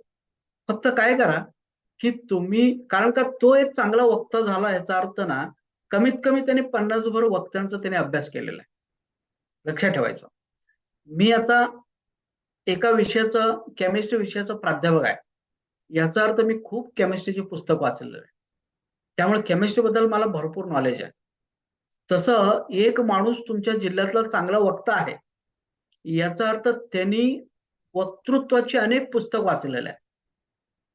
वक्तृत्वाबद्दल खूप त्यांनी वेगवेगळ्या अँगलने त्यांनी अभ्यास केलेला आहे. अनेक वक्त्यांचं त्यांनी भाषण ऐकलेलं आहे. अनेक वक्त्यांचं त्यांनी मार्गदर्शन घेतलेलं आहे. त्यामुळं रेडीमेड तो एक काय आहे, चांगला वक्ता आहे. आणि मग तुम्ही काय करा, की तुमचं भाषणाचं रेकॉर्डिंग करा आणि त्या माणसाकडे जावा. 2-3 माणसाकडे, फक्त एकच माणूस नाही, 2-3 माणसाकडे जावा. समजा मी कोल्हापुरातला आहे. कोल्हापुरात एक चांगला वक्ता आहे, त्याच्याकडे जायचं. समजा माझ्या आजूबाजू सांगली आहे, तिथं पण एक वक्ता आहे, त्याच्याकडे जावा. सातारा आहे, तिथं एक चांगला वक्ता आहे, त्याच्याकडे जावा. त्या तिघांना पण ती व्हिडिओ द्या आणि त्यांना सांगा, साहेब हे तुम्ही व्हिडिओ बघा आणि तुम्ही एक चांगला वक्ता आहे आणि तुमच्या अँगलने कसं वाटतं हे मला फक्त इम्प्रुव्हमेंट द्या आणि तुमचं जे काय असेल फी मी द्यायला तयार आहे. आणि मग तो माणूस ते बघेल सगळं आणि मग ते तुम्हाला सांगेल, तुम्ही जरासं इथं हे करा, तुम्ही तिथं ते करा, हे चांगलं तुम्ही बोलता, हे मस्त तुम्ही बोलता, हे मला तुमचं आवडलं. असं ते इन रायटिंग मध्ये म्हणा किंवा तुम्हाला बसून ते सांगतील आणि त्यांचा जो इम्प्रुव्हमेंट त्यांनी जे सांगितलेले गाईडलाईन्स आहेत, ते गाईडलाईन्स घ्या आणि त्या पद्धतीने तुम्ही काय करा, की त्या पद्धतीने तुम्ही इम्प्रूव्ह करा. मगच तुम्ही एक चांगलं काय होऊ शकता, वक्ता होऊ शकता. ओके. म्हणून इथं एक सुरुवातीच्या काळामध्ये तुम्हाला मी सांगितल्याप्रमाणे, की दुसऱ्यांचे कमीत कमी 25, 30, 50 लोकांचे भाषण ऐका. त्या भाषणाचं तुम्ही एनालिसिस करा. ते वक्ते चांगले का वाटतात? चांगले का वाटत नाही? ह्याचं तुम्ही एनालिसिस करा. ओके. त्याच्यानंतर मी तुम्हाला सांगितलं, की चांगले यशस्वी वक्त्यांचं तुम्ही मार्गदर्शन घ्या. तुम्ही त्यांना व्हिडिओ बनवून द्या. त्याच्यावरती एनालिसिस करून तुम्हाला सांगायला सांगा. ओके. तर असं जर तुम्ही केलं ना, मग एक म्हणजे तुमच्या कमीत कमी जिल्हा लेव्हलचा एक चांगला वक्ता होण्यासाठी मदत होते. मग हळू-हळू तुम्ही महाराष्ट्र लेव्हलचे एक चांगले वक्ते होऊ शकता. ओके. तर हे करायचं तुम्हाला. त्याच्यानंतर मी तुम्हाला सांगितलं, की बाबा चांगले-चांगले जे वक्ते असतात आणि तुम्ही एकदा एनालिसिस केला, 25-30 वक्त्यांचं जर तुम्ही भाषण ऐकला, त्यांचा एनालिसिस केला, तर तुम्हाला किंवा काही वक्त्यांच्यामध्ये हे गुण आवडतं, काही वक्त्यांच्यामध्ये ते आवडतं, काही वक्त्यांच्यामध्ये ते आवडतं. हे सगळं लिहून काढा. असं केलं तर असं होईल, असं केलं तर असं होईल. प्रबोध महाजन हे एकदम छानपैकी मांडणी करतात. अमुक हे करतात, तमुक ते करतात. हे सगळं तुम्ही लिहून काढा आणि ते तुम्ही इम्प्लिमेंट करण्याचा प्रयत्न करा आणि त्यातल्या त्यात त्याच्यातलं सगळ्यात जास्त कोण तुम्हाला आवडलं, सगळ्यात जास्त कोण तुम्हाला वक्ता आवडलं, तर ते तुम्ही बघा आणि त्याच्यातलं जास्तीत जास्त गुण स्वतःमध्ये आत्मसात करा आणि त्याच्याप्रमाणे बोलण्याचा प्रयत्न करा. हुबेहूब त्याच्याप्रमाणे नको. तुमच्यामध्ये देवाने ती शैली दिलेलीच आहे. परंतु त्याच्या पॅरललमध्ये तुम्हाला वक्ता बनता येत असेल, तर त्या पद्धतीने तुम्ही त्या शैलीमध्ये तुम्ही बोलण्याचा प्रयत्न करा. एक त्याला आपण रोल मॉडेल म्हणतो. रोल मॉडेल किंवा आदर्श वक्ता. आदर्श वक्त्याप्रमाणे ॲक्टिंग करा. म्हणजे काय होईल हळू त्या वक्त्याचे गुण तुमच्यामध्ये उतरत जातात आणि तुम्ही त्या स्टाईलमध्ये तुम्ही बोलायला लागता. आता ॲक्चुअली बाळासाहेब ठाकरे आणि राजेश ठाकरे तर ह्यांचं वक्तृत्व जवळपास समान आहे. कारण का राज ठाकरे जे आहेत, तर त्यांनी अनेक बाळासाहेब ठाकरेंचे भाषण त्यांनी ऐकलेले आहे, बघितलेलं आहे आणि वारंवार जे तुम्ही बघता ना, तर ते आपोआपच तुमच्यामध्ये उतरतं ते आणि त्याच्यातनं काय झालं, की त्यांची बोलण्याची जी स्टाईल आहे, शब्दफेक आहे, रिदम आहे, कॉन्फिडन्स आहे, हे सगळं त्या राजासाहेब ठाकरेंच्यामध्ये उतरलेलं आहे आणि म्हणून त्यांचं भाषण, ह्यांचं भाषण असं पॅरलल जातात. तर या पद्धतीने तुमच्या एखादा आयडियल वक्ता जर असेल, एकतर तुम्ही खरं म्हणजे तुम्ही स्वतःच एक प्रभावी वक्ता असता. तुम्हाला दुसऱ्यांची ॲक्टिंग करायची गरज नाही. तरी सुद्धा एखादा आयडियल वक्त्याला डोळ्यासमोर आणून, की बाबा माझ्या जागी बाळासाहेब ठाकरे असते तर हे भाषण कसे केले असते, माझ्या जागी प्रमोद महाजन असते तर हे कसे केले असते, असा विचार करून तुम्ही जर स्टेजवरती बोलायला लागला तर काय होतं की त्यांच्या रिदम मध्ये तुम्ही बोलू शकता आणि ते भाषण काय होणार आहे, तर ती एक प्रभावी भाषण ठरणार आहे. हे तुम्ही करा. त्याच्यानंतर आपल्या भाषणाचे जे मुद्दे आहेत, भाषणाचे मुद्दे तुम्हाला वेगवेगळ्या अँगलमध्ये कसं मांडणे करता येईल त्याचा विचार करा. ओके. म्हणजे फक्त असं एकच ठरलेले टोन मध्ये बोलायचं नाही. तर तुम्हाला एकच मुद्दा वेगवेगळ्या अँगलमध्ये, वेगवेगळ्या फॉर्मॅटमध्ये तुम्हाला ती बोलता आला पाहिजे, मांडणी करता आला पाहिजे. आणि असं करून करून की बाबा तुमच्या लक्षात येईल की मी हा मुद्दा अशा पद्धतीने जर मांडलो तर ते इफेक्टिव्ह होणार आहे. मग तुम्ही काय करायचं, तो मुद्दा तसंच मांडायचा. मग तिथं एखादं उदाहरण द्या, तिथं एखादं विनोद जोडा, तिथं एखादी कुठला तरी प्रसंग सांगा किंवा असं माल मसाला लावून ना काय करायचं, तो कसं रंगवता येईल. प्रत्येक वाक्य, प्रत्येक मुद्दे, प्रत्येक शब्द तुम्हाला कशा पद्धतीने रंगवता येतील, कशा पद्धतीने इफेक्टिव्हली लोकांच्या पर्यंत पोहोचवता येतील, तर त्याच्यासाठी तुम्ही सरावच केला पाहिजे. त्याच्यासाठी तुम्ही वारंवार, वारंवार म्हणून बघायचं. मी असं म्हणलो तर कसं होईल, असं म्हणलो तर कसं होईल, ह्या पद्धतीने बोललो तर कसं होईल. असं करा आणि मग एक स्वतःचा एक पॅटर्न डेव्हलप करा. एक पद्धत डेव्हलप करा आणि त्या पद्धतीने तुम्ही बोलत राहा. पण सुरुवातीच्या काळामध्ये थोडंसं तुम्हाला हे कष्ट करावं लागणार आहे.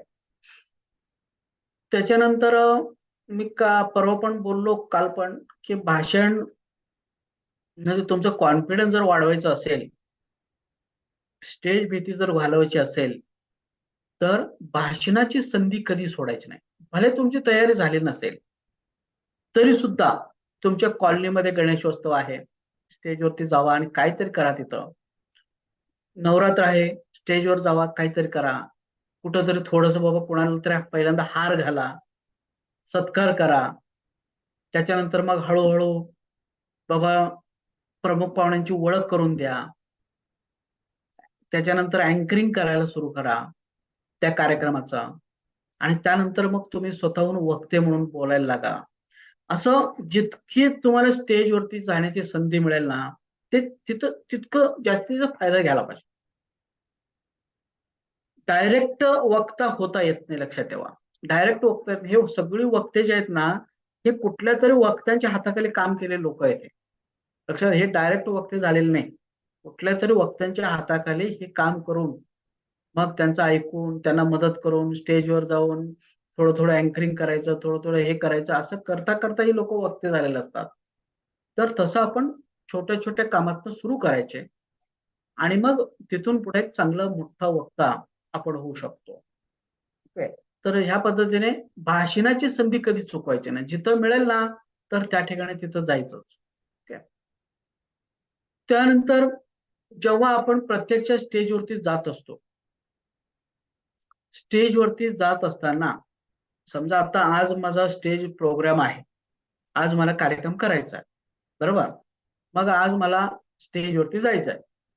तर त्यावेळी लक्षात घ्या, कधीही नकारात्मक विचार करायचा नाही. मला आता बोलता येईल का? माझे मुद्दे आठवतील की नाही? किंवा मला भीती वाटली तर? मला मुद्दे आठवलं नाही तर? लोकं हसले तर? अजिबात निगेटिव्ह विचार करायचे. कारण तुम्ही एवढं प्रॅक्टिस केलेलं आहे ना, की 100% ते मुद्दे तुम्हाला आठवतात. कारण जे आपण मनामध्ये रिकॉल करतो, रिकॉल केलेली गोष्टी हे 100% आपल्या पर्मनंट मेमरीमध्ये जातात. आणि पर्मनंट मेमरीमध्ये गेलेल्या गोष्टी हे तुम्ही किती टेन्शनमध्ये असलं, किती भीतीमध्ये असलं तरी ते आठवतात म्हणजे आठवतात. हां, तुम्ही फक्त वाचला, कशाला डोळे बंद करून आठवायचं, आपण फक्त वाचू, असं जर म्हटला, तर वाचन हे धोका देऊ शकतं तुम्हाला. वाचनाने त्या मुद्दे तुमच्या टेम्पररी मेमरीमध्ये जातात आणि ते कधीही विसरू शकतात. कधीही तुम्हाला धोके देऊ शकतात आणि म्हणून स्टेजवरती ते आठवू शकत नाही तुम्हाला. पण तेच जर मनपटलावरती आठवलं असेल तर ते कायमस्वरूपी लक्षात राहतात. की तर असं म्हटलं जातं की नाही, one time recalling is equal to 100 times reading. एकदा आठवणे म्हणजे 100 वेळा वाचणे. तुम्ही 100 वेळा वाचल्यानंतर जितकं लक्षात राहणार आहे तितकं फक्त एकदा वाचा आणि मन पटलावरती ते आठवा. त्यामुळे 100 वेळा तुम्ही वाचल्याचं समान असणार आहे. म्हणून इतकं जर तुम्ही सराव केला असेल तर ती कधीच तुम्हाला विसरणार नाही. आणि म्हणून लक्षात घ्या, स्टेजवरती जात असताना, स्टेज चढत असताना किंवा स्टेजवरती बसलेला असताना कधीही मनामध्ये निगेटिव्ह विचार आणायचे नाही. निगेटिव्ह विचार जर आले तर तुम्ही घाबरून जाल, मग सगळं कंट्रोल तुमच्यावर सुटून जाईल. त्यामुळं विचार निगेटिव्ह आणायचंच नाही. आणि नेगेटिव्ह विचार जर येत असतील तर काही गोष्टी तुम्हाला करायचं आहे. तर एक असं की हाताची, उजव्या हाताची किंवा डाव्या हाताची कुठली असा हाताची मूठ घट्ट करत, समजा स्टेजवरती चढताना निगेटिव्ह विचार येत असेल, भीती वाटत असेल, तर हाताची मूठ घट्ट धरा असं. आणि मग काय करा की मनातल्या मनात असं म्हणा, आज मी जबरदस्त कार्यक्रम करणार आणि भाषण करणार आहे. आज जबरदस्त भाषण करणार मी.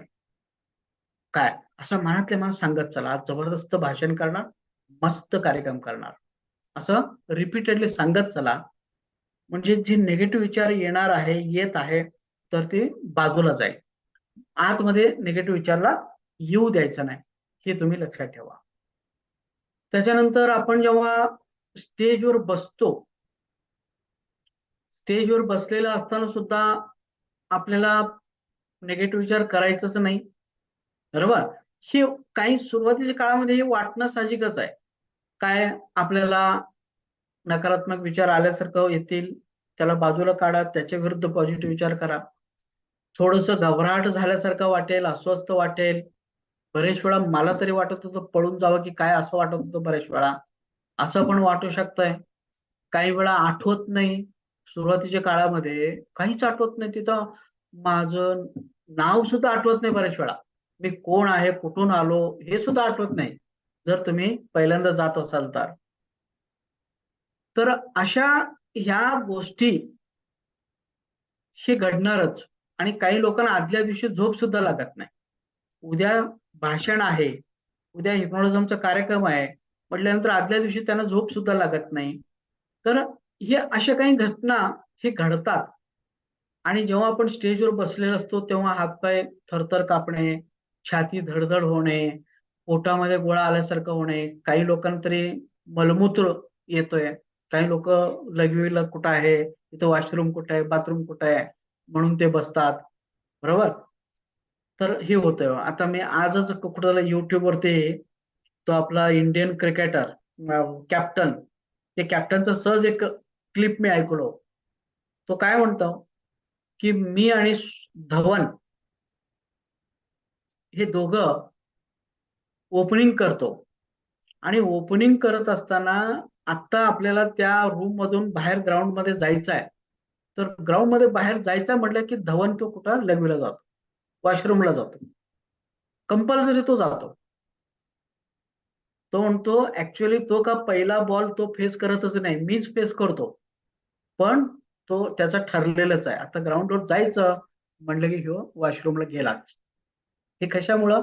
तर भीती. भीतीमुळं आपल्या शरीरामध्ये हे बदल होतात. आणि असं वाटणं साहजिकच आहे. मला तरी कितीतरी वेळा असं उलट्या व्हायच्या. किती तर सुरुवातीला काही काळामध्ये मोठमोठ्या स्टेजवरती मी जेव्हा भाषण करत होतो, तेव्हा असं पित्त खवळायचं आणि उलट्या व्हायच्या. असं काही वेगवेगळ्या लोकांना वेगवेगळे प्रकार सुद्धा घडू शकतात. काही हरकत नाही, सुरुवातीला ती घडणार. तरी सुद्धा आपल्याला स्टेज सोडायचं नाही. आपल्याला त्या स्टेजवरती जायचंच आहे.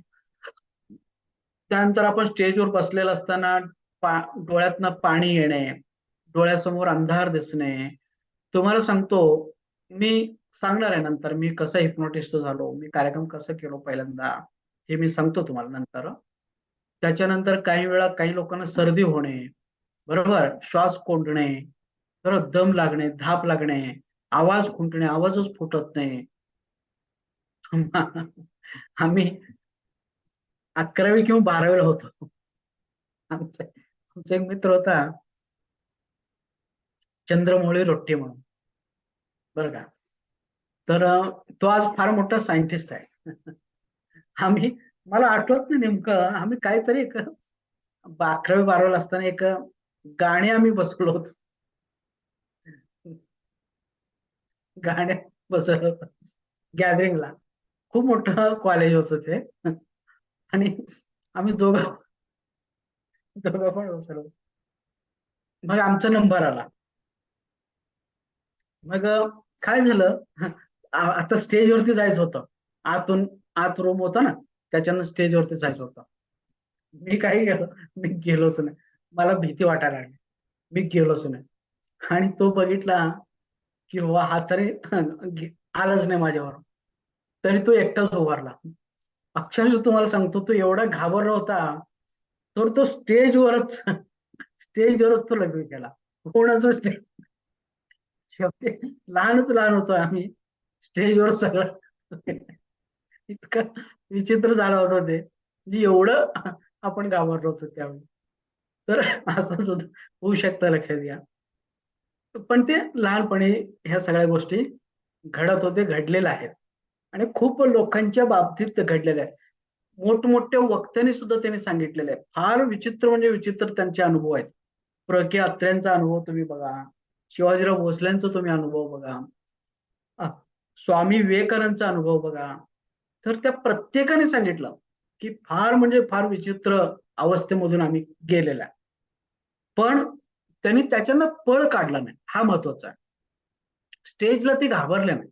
वारंवार स्टेजवरती हल्ला केले, स्टेजवरती चढण्याचं धाडस त्यांनी केले. आणि म्हणून ती लोक एक फार मोठे वक्ते म्हणून नावाजलेला आहे. पण काही लोक काय करतात, भीती वाटते म्हणून, एकदा भीती वाटली की ते आयुष्यामध्ये कधी स्टेजवरती जात नाही. हे अतिशय चुकीचं आहे. भीती तर सगळ्यांनाच वाटतंय, पण तुम्ही जितका वेळ स्टेजवरती जाता, तितका वेळ ती भीती कमी होणार आहे. म्हणून घाबरायचं नाही, वारंवार त्याच्यावरती हल्ला करायचा, आक्रमण करायचं, मगच ती भीती निघून जाते. काय, तर अशा पद्धतीने बरेचसे प्रकार घडतात. काही वेळा तरी अनावश्यक हालचाल होतात, बर का. या भीतीमुळं अनावश्यक हालचाल होतात, नको ती हालचाल होतात, बर का. तुम्हाला खरं म्हणजे, आणि आपली बॉडी लँग्वेज आहे ना, अतिशय विचित्र होतोय बरं का. विचित्र आपण ते करत असतो. लोकांच्या लक्षात येतं, हा माणूस सगळं चुकीचं करायला लागलेला आहे. पण आपल्याला कळतच नाही आपण नेमकं त्या स्टेजवरती काय करायला लागलो. हा, तर आणि ते नंतर नंतर काय होतं माहितीये का, तुम्ही जर ते इम्प्रूव्ह केलं नाही, ते इम्प्रूव्ह केलं नाही, तर मग ते सवयीमध्ये रूपांतर होतं, सवयीमध्ये रूपांतर होतं. म्हणून हालचाली ज्या असतात, त्या हालचालीवरती सुद्धा आपलं नजर पाहिजे, की बाबा माझ्याकडनं चुकीची हालचाल तर होत नाही ना. हा, माझ्याकडनं चुकीच्या गोष्टी घडत नाही ना. आता बरेच वेळा आपण वक्ते बघितलेले आहेत. काही वक्ते काय करतात, किंवा स्टेजवरती भाषण करताना असं सारखं बटन काढायचं आणि बटन काढायचं, बटन काढायचं, बटन काढायचं, असं काही लोक करत असतात, बरं का. किंवा काही वेळा सारखं एकच वाक्य रिपीट रिपीट करत असतात. किंवा काही वेळा आमचे एक प्राध्यापक होते, लक्षात घ्या.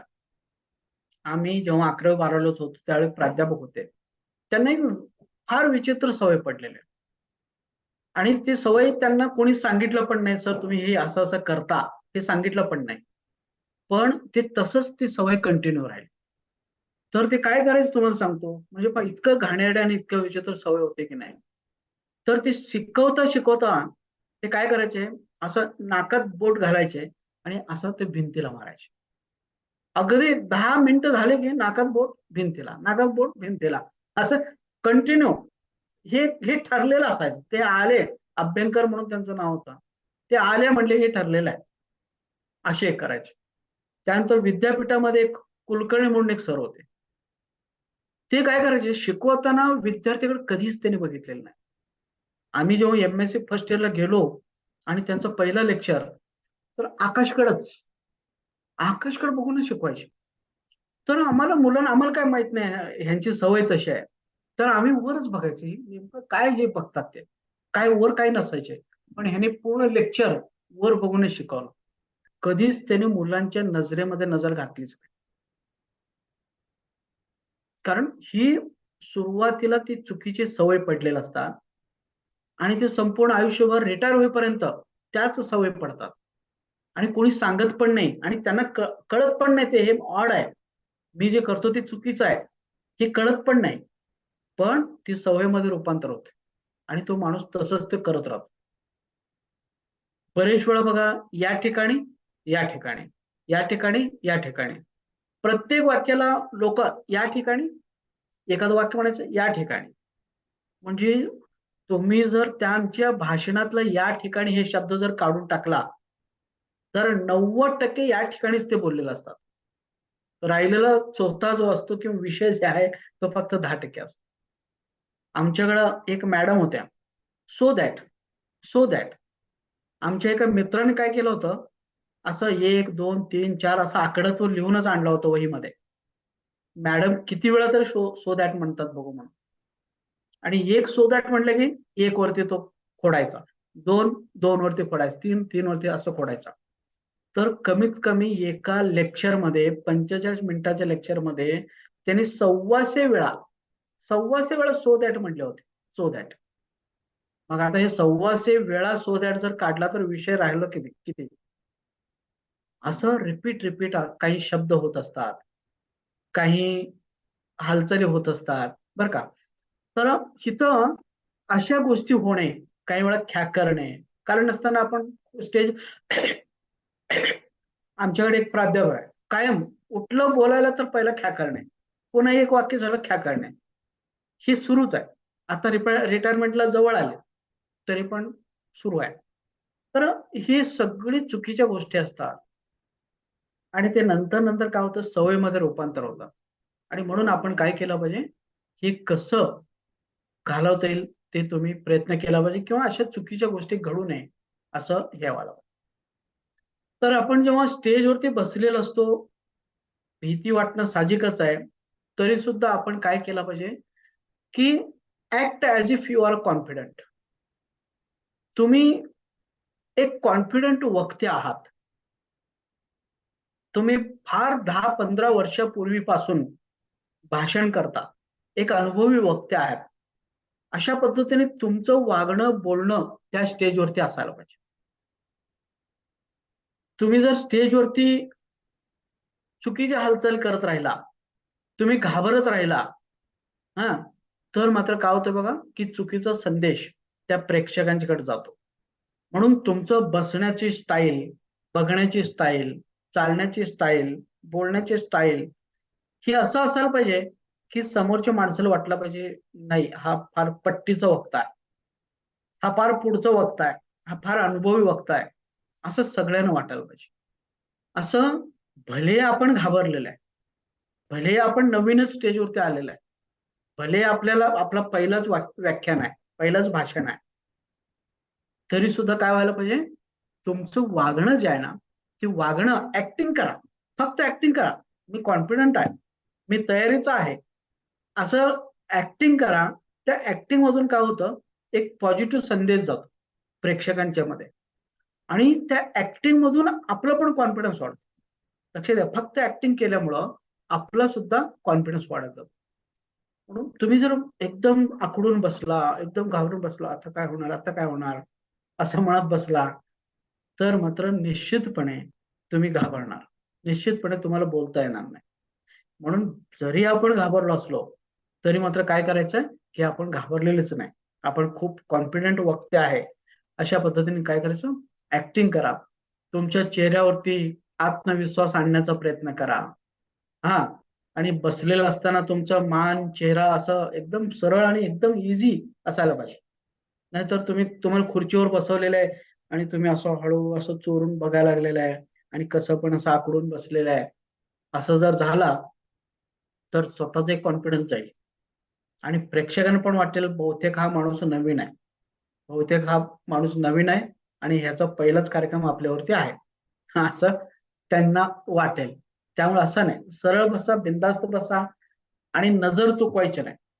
प्रत्येक व्यक्तीकडं, प्रत्येक प्रेक्षकाकडं स्टेजवरती बसलेला आहे, उद्घाटनचा कार्यक्रम चालू आहे, तुमची लोक ओळख करून देत आहेत, आणखीन बाकीच्या गोष्टी चालू आहे स्टेजवरती, आणि ह्यावेळी तुम्ही बसलेला आहे. तर बसलेलं असताना तुम्ही एकदम असं इझिली बसा, एकदम इझिली बसा, कॉन्फिडेंट बसा, सगळ्यांच्याकडे बघा, चेहऱ्यावरची स्माइल ठेवा, बरं का. असं जर तुम्ही केलं ना, तर तुमच्यातली भीती ही बंद होणार आहे, भीती नाहीशी होणार आहे, आणि एक चांगलं संदेश तुमच्यामध्ये जाणार आहे. आणि समजा भीती वाटत असेल, तर मनातल्या मनात असं जबरदस्तीने एक वाक्य म्हणा, मी आता जबरदस्त भाषण करणार आहे, मी मस्त भाषण करणार आहे, एकदम मस्त बोलणार आहे मी, असं आतल्या आत रिपीट करा. किंवा भीती वाटत असेल, तर मनातल्या मनात तुमच्या आयुष्यातील असा आनंदाची घटना आठवा. कुठंतरी तुम्ही खूप आनंदी झाला होता, ती प्रसंग लहानपणीपासूनचा तो प्रसंग आठवा. किंवा कुणीतरी तुमचं कौतुक केलेलं आहे, लहानपणी तुमचं कौतुक केलेलं, अरे वा मस्त मस्त, हा तू वर्गात फर्स्ट आलेला आहेस, किंवा तू हे काम केलं, ते काम केलं, ते कौतुकाची वाक्य आठवा. म्हणजे काय होतं, की तुम्ही आनंदाची प्रसंग आठवला, कौतुकाची वाक्य आठवला, तर तुमच्यामध्ये जी टेम्पररी भीती निर्माण झालेली आहे, तर ती भीती बाजूला जाणार आहे, बाजूला जाणार आहे. ओके. तर एकतर तुम्ही स्वयंसूचना घ्या, आता मी एकदम जबरदस्त बोलणार आहे, मस्त बोलणार आहे, हा लोकांना मंत्रमुग्ध करणार आहे, असं तरी मनातल्या मनात म्हणा. नसेल तर तुमच्या आयुष्यातील सगळ्यात आनंदाचे प्रसंग आठवा, किंवा तुमच्या आयुष्यामध्ये तुम्हाला लोकांनी केलेले कौतुकाचं वाक्य आठवा. ओके. तर ह्या पद्धतीने काहीतरी करा. नसेल तर कमीत कमी एक बसल्या बसल्या एक 4-5 वेळा तरी असा खोल श्वास घ्या, असं खोल श्वास घ्या आणि श्वास सोडा. म्हणजे लोकांच्या लक्षात येता कामा नये, असं तुमच्या तुम्ही खोल श्वास घ्यायचा आणि हळू श्वास सोडायचा. असं जेव्हा तुम्ही करता, तर त्यावेळी सुद्धा भीती काय होणार आहे, नाहीशी होणार आहे, नष्ट होणार आहे. तर ही तुम्हाला ते करायचं आहे. आणि ह्याच्यातनं टेम्पररी असतं, लक्षात घ्या. हे भीतीला जास्त महत्व देऊ नका, हे फार टेम्पररी असतं. एकदा तुम्ही हातामध्ये माईक घेतला आणि 2-3 वाक्य उच्चारला, तर भीती कुठून कुठं पळून जाते. ओके. फक्त सुरुवातीला मात्र मी तुम्हाला काल सांगितलं, भीती हे सुरुवातीला जास्त असते, कृती करण्यापूर्वी भीती जास्त असते. आणि तुम्ही एकदा हातात माईक घेतला आणि बोलायला लागला, मग मात्र भीती तुम्हाला घाबरायला लागते, आणि मग पळून जाते, ते तुमच्या जवळ सुद्धा फिरकत नाही. ओके. त्यामुळे बिनधास्त राहा, नंतर हे सगळं चांगलं होणार आहे. बिनधास्त राहा. फक्त सुरुवातीला थोडंसं तुम्हाला स्वतःवरती कंट्रोल करायचं आहे. ओके. आता भाषणाचे मुद्दे मी तुम्हाला सांगितलेले आहे, आणि ते तुमच्याकडनं तुम्हाला लिहून पण दिलेले आहे, नोट्स दिलेले आहे, सेपरेट एक नोट्स दिलेले आहे भाषणाचे मुद्दे म्हणून. ते तुम्हाला पाठांतर करायचं म्हणजे करायचं आहे, त्याच्याशिवाय पर्याय नाही. ओके. आणि त्यासाठी तुम्हाला थोडा दिवस मी देतो, व्यवस्थित पाठ करा, मनन करा, चिंतन करा, आणि तुमच्याकडनं एकदा मी म्हणून घेतो, आणि व्यवस्थित बसलं म्हटल्यानंतर मग आपण प्रत्यक्ष स्टेज हिप्नोटिझम म्हणजे काय, मग स्टेज हिप्नोटिझम कसं करायचंय, काय करायचंय, ह्या सगळ्या गोष्टीवरती 2-3 लेक्चर माझे होतील. आणि त्यानंतर मग आपण ठरलेल्या दिवशी प्रत्यक्षात आपण भेटणार आहे. त्याच्या तुम्हाला मी सांगितलं, स्वतःबद्दल ओळख करून घेणे, हिप्नोटिझम म्हणजे काय, हिप्नोटिझमचे वेगवेगळे नाव, हिप्नोटिझमचे उपयोग, हे सगळं आपल्याला तिथं स्टेजवरती बोलायचं आहे. बरोबर. तर इथं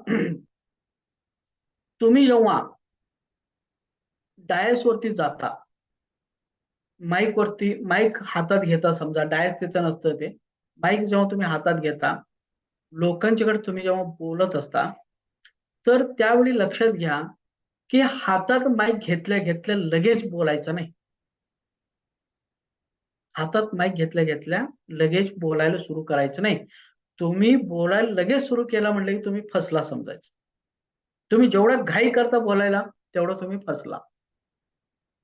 तर तुम्ही काय करायचंय, तुम्ही हातात माईक घेतल्यानंतर तुम्ही सगळ्यांच्याकडे जरासं असं नजर फिरवा. शांत उभे राहा. शांत उभे राहा. 1 मिनिट, अर्धा मिनिट शांत उभे राहा, आणि सगळ्यांच्याकडे असं नजर फिरवा, आणि त्यावेळी जमलं तर स्माईल करा. नसेल तर 1 किंवा 2 वेळा खोल श्वास घ्या. ओके. आणि तुम्हाला जेवढं रिलॅक्स करता येईल तुमचं शरीर, तुमचं मन जेवढं शांत ठेवता येईल तेवढं शांत असं असं रिलॅक्स करा. किंवा मनातल्या मनात असं म्हणा, तुमच्या शरीराला आणि मनाला सांगा, रिलॅक्स, शांत हो, शांत हो. असं मनातल्या मनात तुमच्या शरीराला आणि मनाला सांगा, रिलॅक्स हो, शांत हो. आणि मग एकदा तुम्ही स्टेजवरती आला, तुम्हाला स्वतःला शांत केला, रिलॅक्स केला आणि तुम्हाला वाटलं आता मी रिलॅक्स्ड अवस्थेत आहे, तर तुम्ही बोलायला सुरू करा. आणि जर तुम्हाला अजून घाबरलो असं वाटलं, तुम्हाला सांगितल्याप्रमाणे थोडं पुन्हा एकदा खोल श्वास घ्या आणि सोडा. आणि तुम्हाला त्यावेळी जर आठवलं, शक्यतो आठवत नाही, तर त्यावेळी आठवलं तर आयुष्यातली चांगली एक घटना आठवा, बरोबर? आणि बोलायला सुरुवात करा. आता इथं लक्षात घ्या, मी बोलताना काय मी सांगतो, हे दोनच गोष्टी तुम्ही लक्षात घ्या. काय? तुम्ही जेव्हा पहिलं दुसरं वाक्य उच्चारत असता, ते तेवढेच पहिल्या दुसऱ्या वाक्यामध्येच भीती असते. नंतर भीती नाही. पहिल्या दुसऱ्या वाक्यातच भीती असते. त्यामुळं मी काय म्हणतो, सगळ्यात महत्वाचं आहे, तुम्ही पहिल्या दुसरं वाक्य उच्चारत असताना एक तर काय करायचं, तर एक असं करा की डायरेक्ट तुम्ही त्या विषयाला हात न घालता तुम्ही स्वतःबद्दल ओळख करून द्यायचा. मग आपण म्हणतो समजा, अध्यक्ष महाशय किंवा आजच्या या कार्यक्रमाचे उद्घाटक, या गावातले प्रमुख अतिथी वगैरे वगैरे आपण म्हणतो, ते त्या विषयाला हात न घालता हातामध्ये तुमचं एकदा माईक आल्यानंतर काय करायचं, की जेव्हा आपण हे म्हणतो असं, आजच्या या कार्यक्रमाचे उद्घाटक असं म्हणण्यापूर्वी, कारण तो वाक्य म्हणायलाच भीती वाटतंय, तसं म्हणण्यापूर्वी काय करायचं, आपण थोडस इकडलं तिकडलं बोलायचं. इकडलं तिकडलं म्हणजे काय, हातात माईक आहे, आता मला बोलायचं आहे. आणि प्रेक्षकांना उगीच काय करायचं, प्रेक्षकांना म्हणायचं थोडस, हे पुढे या, जरासं पुढे या, पुढे या, पुढे या, इथं जागा आहे, पुढे बसा, असं म्हणायचं. लक्षात आलं? किंवा अजून काय, तुम्ही थोडं जे उभारले थोडं खाली बसा, खाली बसा, खाली बसा, असं म्हणायचं. म्हणजे इकडलं तिकडलं थोडस आपण बोललो, म्हणजे जे आपल्या हे शब्द ओळखीचेच आहेत आपले. हा, जर असं जरासं आपण इकडलं तिकडलं बोललो, किंवा असं जरी आपण म्हटलो की बाबा स्टेजवरती तुमच्या बरोबर अजून लोक बसलेले आहेत, त्यांना असं एवढं जरी म्हणलं, सुरू करू, एवढं जरी आपण म्हटलो, तर काय होतं, की त्या ओळखीची वाक्य आहे आणि नॉर्मल वाक्य आहे, तेवढं बोलल्यामुळं ही प्रोफेशनल आहे. अध्यक्ष महाशय किंवा आजच्या कार्यक्रमाचे उद्घाटक, ही प्रोफेशनल वाक्य आहेत आणि हे बोलताना भीती वाटतंय. पण ही जी ऑर्डिनरी आहे, जरासं पुढे या, पुढे या, इथं पुढे बसा, पुढे बसा, असं म्हणायला काय वाटत नाही. ह्याला काय प्रोफेशनलची पाळायची गरज नाही. तर असं जरासं तुम्ही एखादं दुसरं वाक्य इकडलं तिकडलं जर बोलला, तर काय होतं बघा, की तुम्हाला जे बोलायचं ते नंतर त्या भीती त्या वाक्याच्या बरोबर निघून जाते. आणि मग नंतर तुम्ही आजच्या या कार्यक्रमाचे उद्घाटक, स्टेजवर उपस्थित सर्व मान्यवर, असं तुम्ही सुरू करू शकता. हे तुम्ही करून बघा. त्याच्यानंतर बघा, अजून एक, बोलताना सुरुवात करताना प्रेक्षकातले चांगल्या लोकांकडे कधी बघायचं नाही.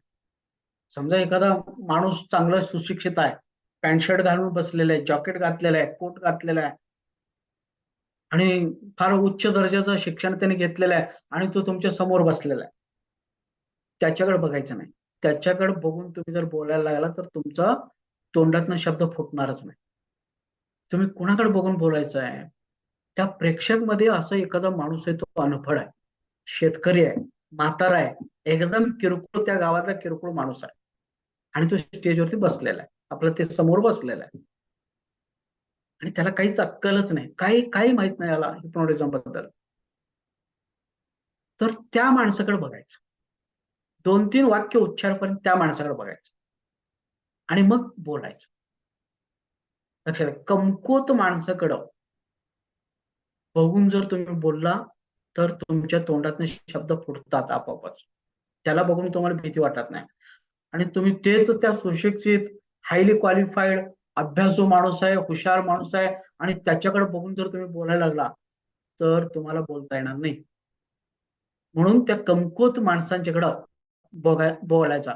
किंवा काही वेळा काय होतं बघा, काही वेळा काही लोक काय करतात की आपण बोलायला सुरुवात पण करत नाही आणि फक्त आपण बघत असतो आणि तेवढं असं करत असतात, ते मान हलवत असतात, असं असं असतात. म्हणजे हे असतात प्रेक्षक मध्ये. असा असा करणारी जी लोक असतात ना, ती फार कोऑपरेटिव्ह असतात, फार चांगली असतात ते. आणि अशा लोकांना शोधून काढायचं. आणि असं असं असं करणारे लोक असतात तर त्यांच्याकडे बघायचं आणि त्यांच्याकडे बघून मग सुरुवात करायची. तर असं जर तुम्ही सुरुवात केलं ना, तर मित्रांनो काय होतं की तुम्ही चांगल्या पद्धतीने सुरुवात करू शकता आणि तिथून पुढे तुम्हाला काय वाटणार नाही, भीती वाटणार नाही. हे तुम्ही लक्षात घ्या. आणि नंतर एकदा एक 5 मिनिटं किंवा 2-3 मिनिटं जर तुम्ही सुरुवात केला त्या लोकांच्याकडे बघून, मग नंतर तुम्ही कसंही बोलू शकता आणि त्यावेळी काहीच नाही. त्याच्यानंतर मी तुम्हाला सांगितलं की बाबा, सुरुवातीचे जे काही तुमचे भाषणाचे मुद्दे असतात, तर ते मुद्दे लक्षात घ्या, ते फार इफेक्टिव्हली तुम्ही तयार केला पाहिजे, फार परफेक्टली तयार केला पाहिजे. आता सुरुवातीची काय की बाबा, आजच्या या कार्यक्रमाचे उद्घाटक माननीय अमुक अमुक अमुक, त्यानंतर आज या कार्यक्रमाला खास करून उपस्थित असलेले या गावचे सरपंच अमुक अमुक अमुक आणि स्टेजवर उपस्थित या तरुण मंडळाचे अध्यक्ष अमुक अमुक आणि जमलेले गावातील सर्व माझ्या बंधू भगिनींनो, ही सुरुवातीला बोलावं लागणार आहे. तर एवढं पाठ करायचं, कॉन्फिडेंटली पाठ करायचं. तर अनेक वेळा पाठ करा, तुम्हाला आश्चर्य वाटेल बरं का. फार म्हणजे मला इतकं विचित्र झालं होतं माझा मी नंतर काहीतरी सांगतो. तर सुरुवातीचे शब्द जे आहे, सुरुवातीचे वाक्य जे आहे, हे जर तुम्ही परफेक्टली पाठ केलं असेल, कॉन्फिडेंटली तुम्ही बोलत असाल, तर मात्र नंतरचे काही नाही, ते नंतरचे आपोआपच घडत जाते. प्र. के. अत्रे काय म्हणतात, सुरुवात जर तुम्ही चांगल्या वाक्याने, इफेक्टिव्हली, कॉन्फिडेंटली, मोठ्या आवाजामध्ये जर तुम्ही सुरुवात केला ना, मग काय होतं, नंतर प्रेक्षक आपोआपच मंत्रमुग्ध होतात. प्रेक्षकाच्या लक्षात येतं, हा माणूस लय तयारीचा आहे, लय कॉन्फिडेंट आहे, हा आता घुमवणार आपल्याला. प्रेक्षक आपोआपच तयार होतात. प्र. के. अत्रे ह्याला काय म्हणतात ते, की एखाद्या पेशंट आहे, पेशंटला भुलीचा डॉक्टर काय करतो, 2 मिनिटामध्ये ती भूल देतो आणि 2 मिनिटाची भुलीची इंजेक्शन दिल्यानंतर त्या प्रेक्षकाचे नंतर 3-4 तास किती तुम्ही चिरफाड करा, पोट फाडा, पाठ फाडा, छाती फोडा, काय वाटेल ते करा, तो तुम्हाला विरोध करत नाही, तो मुकाट्याने सहन करतो, कारण तो बेशुद्ध झालेला असतो.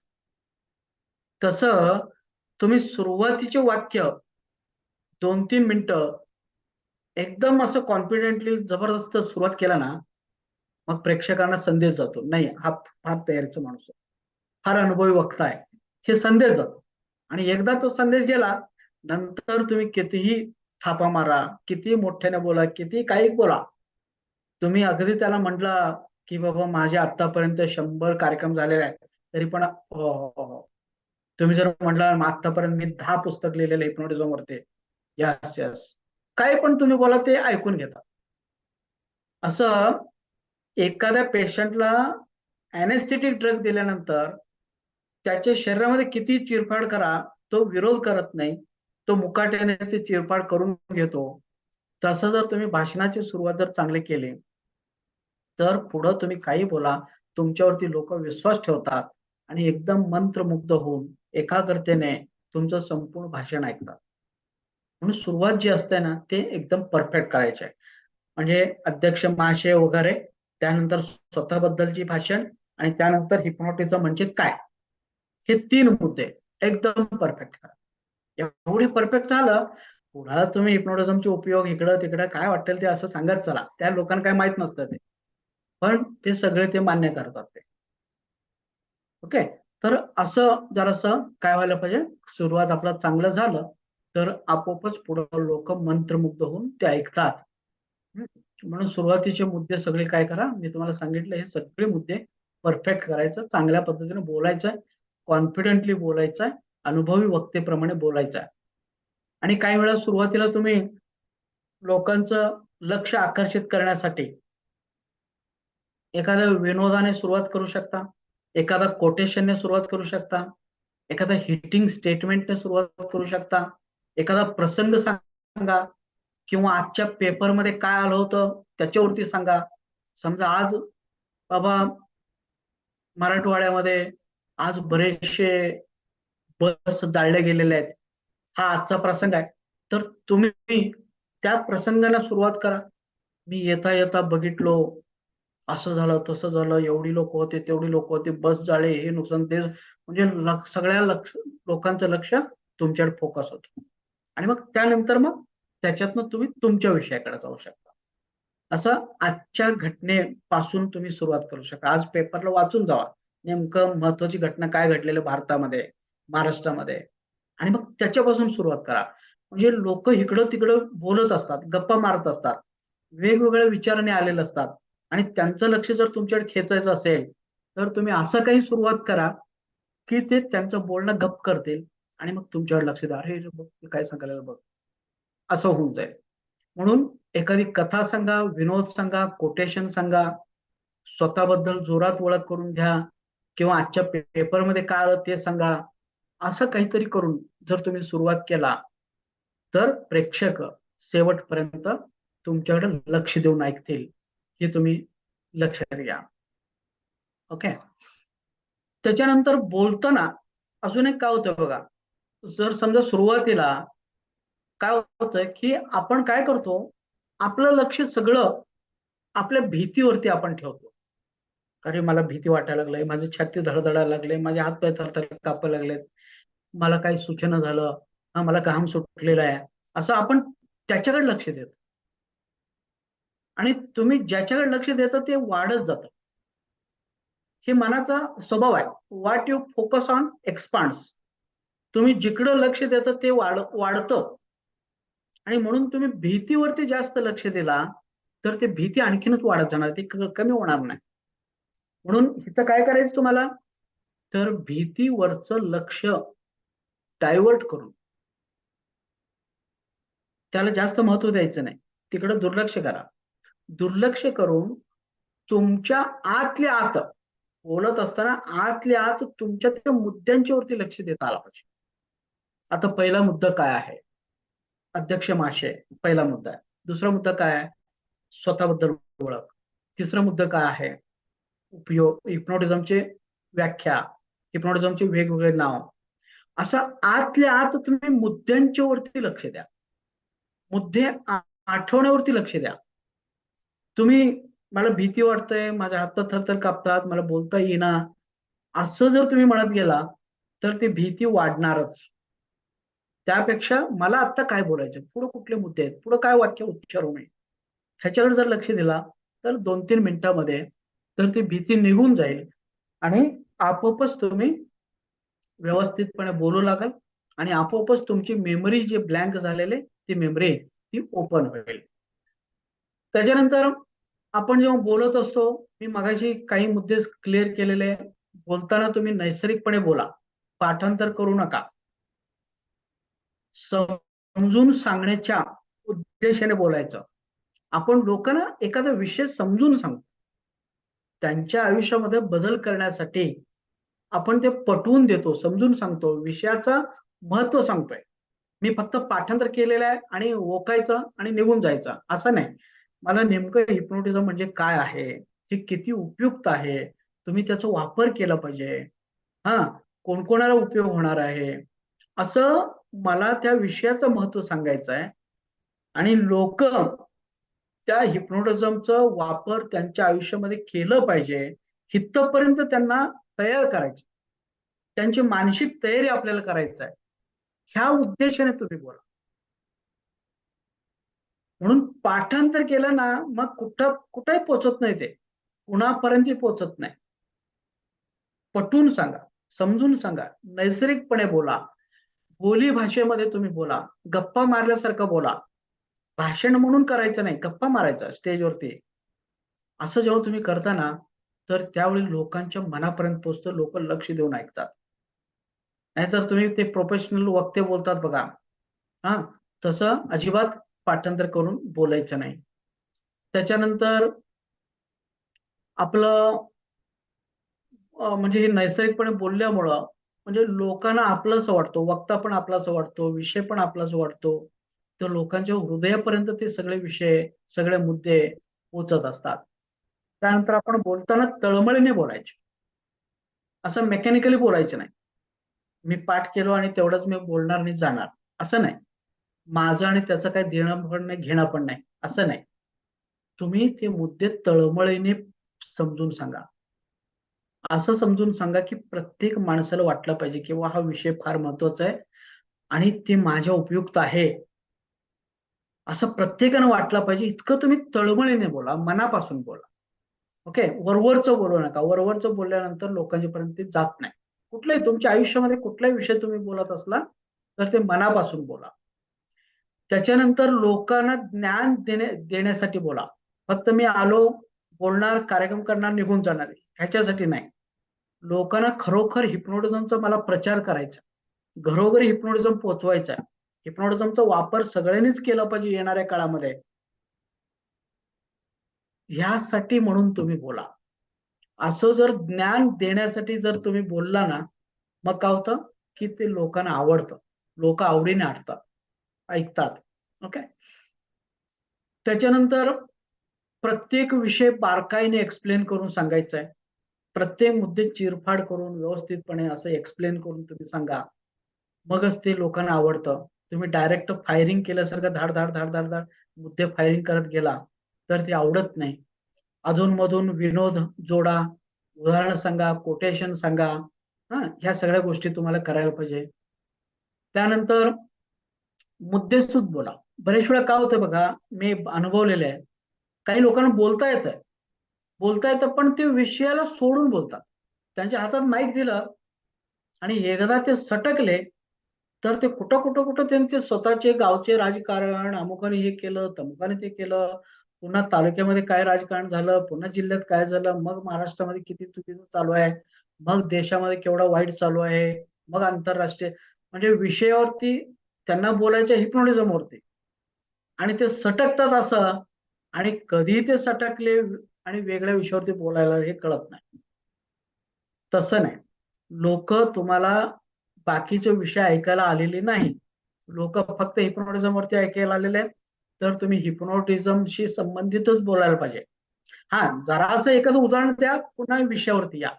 जरासा एखादा प्रसंग सांगा, पुन्हा एखाद्या विषयावरती या. पण तुम्ही एकदा सटकला आणि तेच तुम्ही बोलत राहिला आणि विषय राहिला बाजूला, तर लोक तुमचं ऐकणार नाही. हे तुम्ही लक्षात घ्या. ओके. आधी ठरलेल्या विषयावरच बोलायचं. बरेच वेळा काय होतं बघा, आपण भाषण, विद्यार्थ्यांचे उपयोग, व्यसनावरती उपयोग, मानसिक विकार हे ठरवून जातो. पण बोलता बोलता आपण काय करतो, वेगळं काहीतरी बोलायला लागतो. जसं मॉलमध्ये, घरातून जाताना आपण मॉलमध्ये लिस्ट काढून गेलेलो असतो. मला साबण आणायचंय, मला अमुक आणायचंय, तेल आणायचंय, हे आणायचंय. पण प्रत्यक्ष येताना तुम्ही बघा, जे लिस्टमध्ये आपण ठरवलं होतं त्याच्यापेक्षा कितीतरी एक्स्ट्रा आपण आणलेलं आहे. तसं करू नका. मग तसं केलं ना, म्हणजे ज्या विषयावरती बोलायचं त्या विषयाचं महत्व कमी होतं आणि लोकांना तो विषय व्यवस्थितपणे समजत नाही. आणि म्हणून काय करायचं, आपण आपलं साच्याबद्ध, मला आज हिप्नोटिझमवर बोलायचं ना, तेवढ्यावरच बोलायचं आणि तेवढ्याच साच्यामध्ये तुम्ही बोला, म्हणजे व्यवस्थितपणे तो विषय हे होईल. त्याच्यानंतर मी मगाच सांगितल्याप्रमाणे वाक्य बोलताना वाक्य रिपीट करू नका, शब्द रिपीट करू नका. या ठिकाणी, या ठिकाणी, सो दॅट असं बरेच वेळा होतो. आणि बोलताना आपल्याला भाषण करताना रूल काय बघा, तर इथं पॉज घ्यायचा. बरेच वेळा लोक पॉज घेत नाही, धाड धाड धाड धाड असं फायरिंग करतात, थांबतच नाही, नॉनस्टॉप बोलतात. ते नॉनस्टॉप बोलणे लोकांना आवडत नाही. बोलताना तुम्ही जरा जरा जरा पॉज घेतला, एक एक मुद्द्यांच्या नंतर जरा पॉज घ्यायचा, एका वाक्यानंतर जरा पॉज घ्यायचा. असं जर तुम्ही केलं तरच त्या लोकांना ग्रास्प होतो.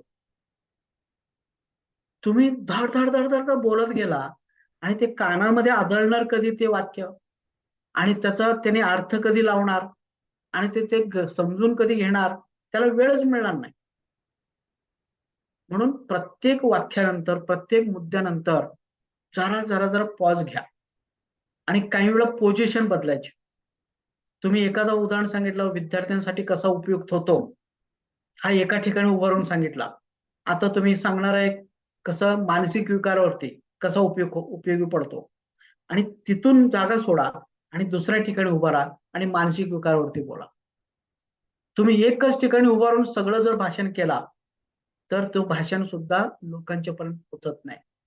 म्हणून पॉज घ्या, तुमचे पोझिशन बदला, बरोबर, आणि नेहमी उत्साही राहून बोला, एनर्जेटिक राहून बोला, आणि एकच जागी न उभारता थोडं फिरत फिरत बोलायचे, बरोबर.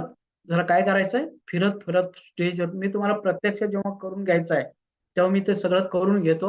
आता फक्त समजून घ्या आपल्याला नेमकं काय करायचं आहे. त्यानंतर प्रेझेंट माइंडेडली बोला. बरेच वेळा आपण बोलताना नेमकं काय बोलतो हे कळत नाही. मी जसं सांगितलं ती सर लेक्चर देताना ते नेमकं काय करतात त्यांना कळत नाही. कायम नाकात हात करायचा, असं करायचं, नाकात हात घालायचा, असं करायचं. त्यामुळं अनकॉन्शियसली आपण बोलतो, बेशुद्ध अवस्थेत आपण असतो त्यावेळी. तसं नाही, आपल्या बॉडी लँग्वेजवरती आपलं लक्ष पाहिजे. आपण कोणते शब्द उच्चारतो त्याच्यावरती लक्ष पाहिजे. आपण जे बोलतो ते करेक्ट बोलतो का त्याच्यावरती लक्ष पाहिजे. असं लक्ष ठेवून बोला. नाहीतर अनकॉन्शियस राहून काही बडबडायचं नाही, हे तुम्ही लक्षात घ्या. त्याच्यानंतर तुम्हाला जेवढं परफेक्टली आणि व्यवस्थितपणे, इफेक्टिव्हली मांडणी करता येईल, प्रेझेंटेशन करता येईल, लोकांच्या पर्यंत विषय पोहोचवता येतील, तेवढं ते करा. आणि ते शेवटी तुमच्या प्रॅक्टिसने प्रॅक्टिसने ते सगळं जमणार आहे. ओके. त्याच्यानंतर बघा, हे सगळे मुद्दे मी तुमच्या नोट्समध्ये दिलेले आहे. आज आणि उद्या हे सगळे मुद्दे तुम्हाला वाचून काढायचं आहे आणि त्याच पद्धतीने तुम्हाला हा सगळं भाषण करायचं आहे. ओके. आता काही वेळा बोलत असताना एक चांगलं वक्ते म्हणून काय करतात, काही वेळा ते प्रश्न विचारतात. सांगा, मी जे बोललो तुम्हाला समजलं का? मग मुलांच्या मध्ये काय काय उपयोग होतात सांगा मला. असा प्रेक्षकाने प्रश्न विचारणे. प्रेक्षकांना प्रश्न विचारल्यामुळे काय होतं, प्रेक्षकांचं लक्ष आपल्याकडे लागतं.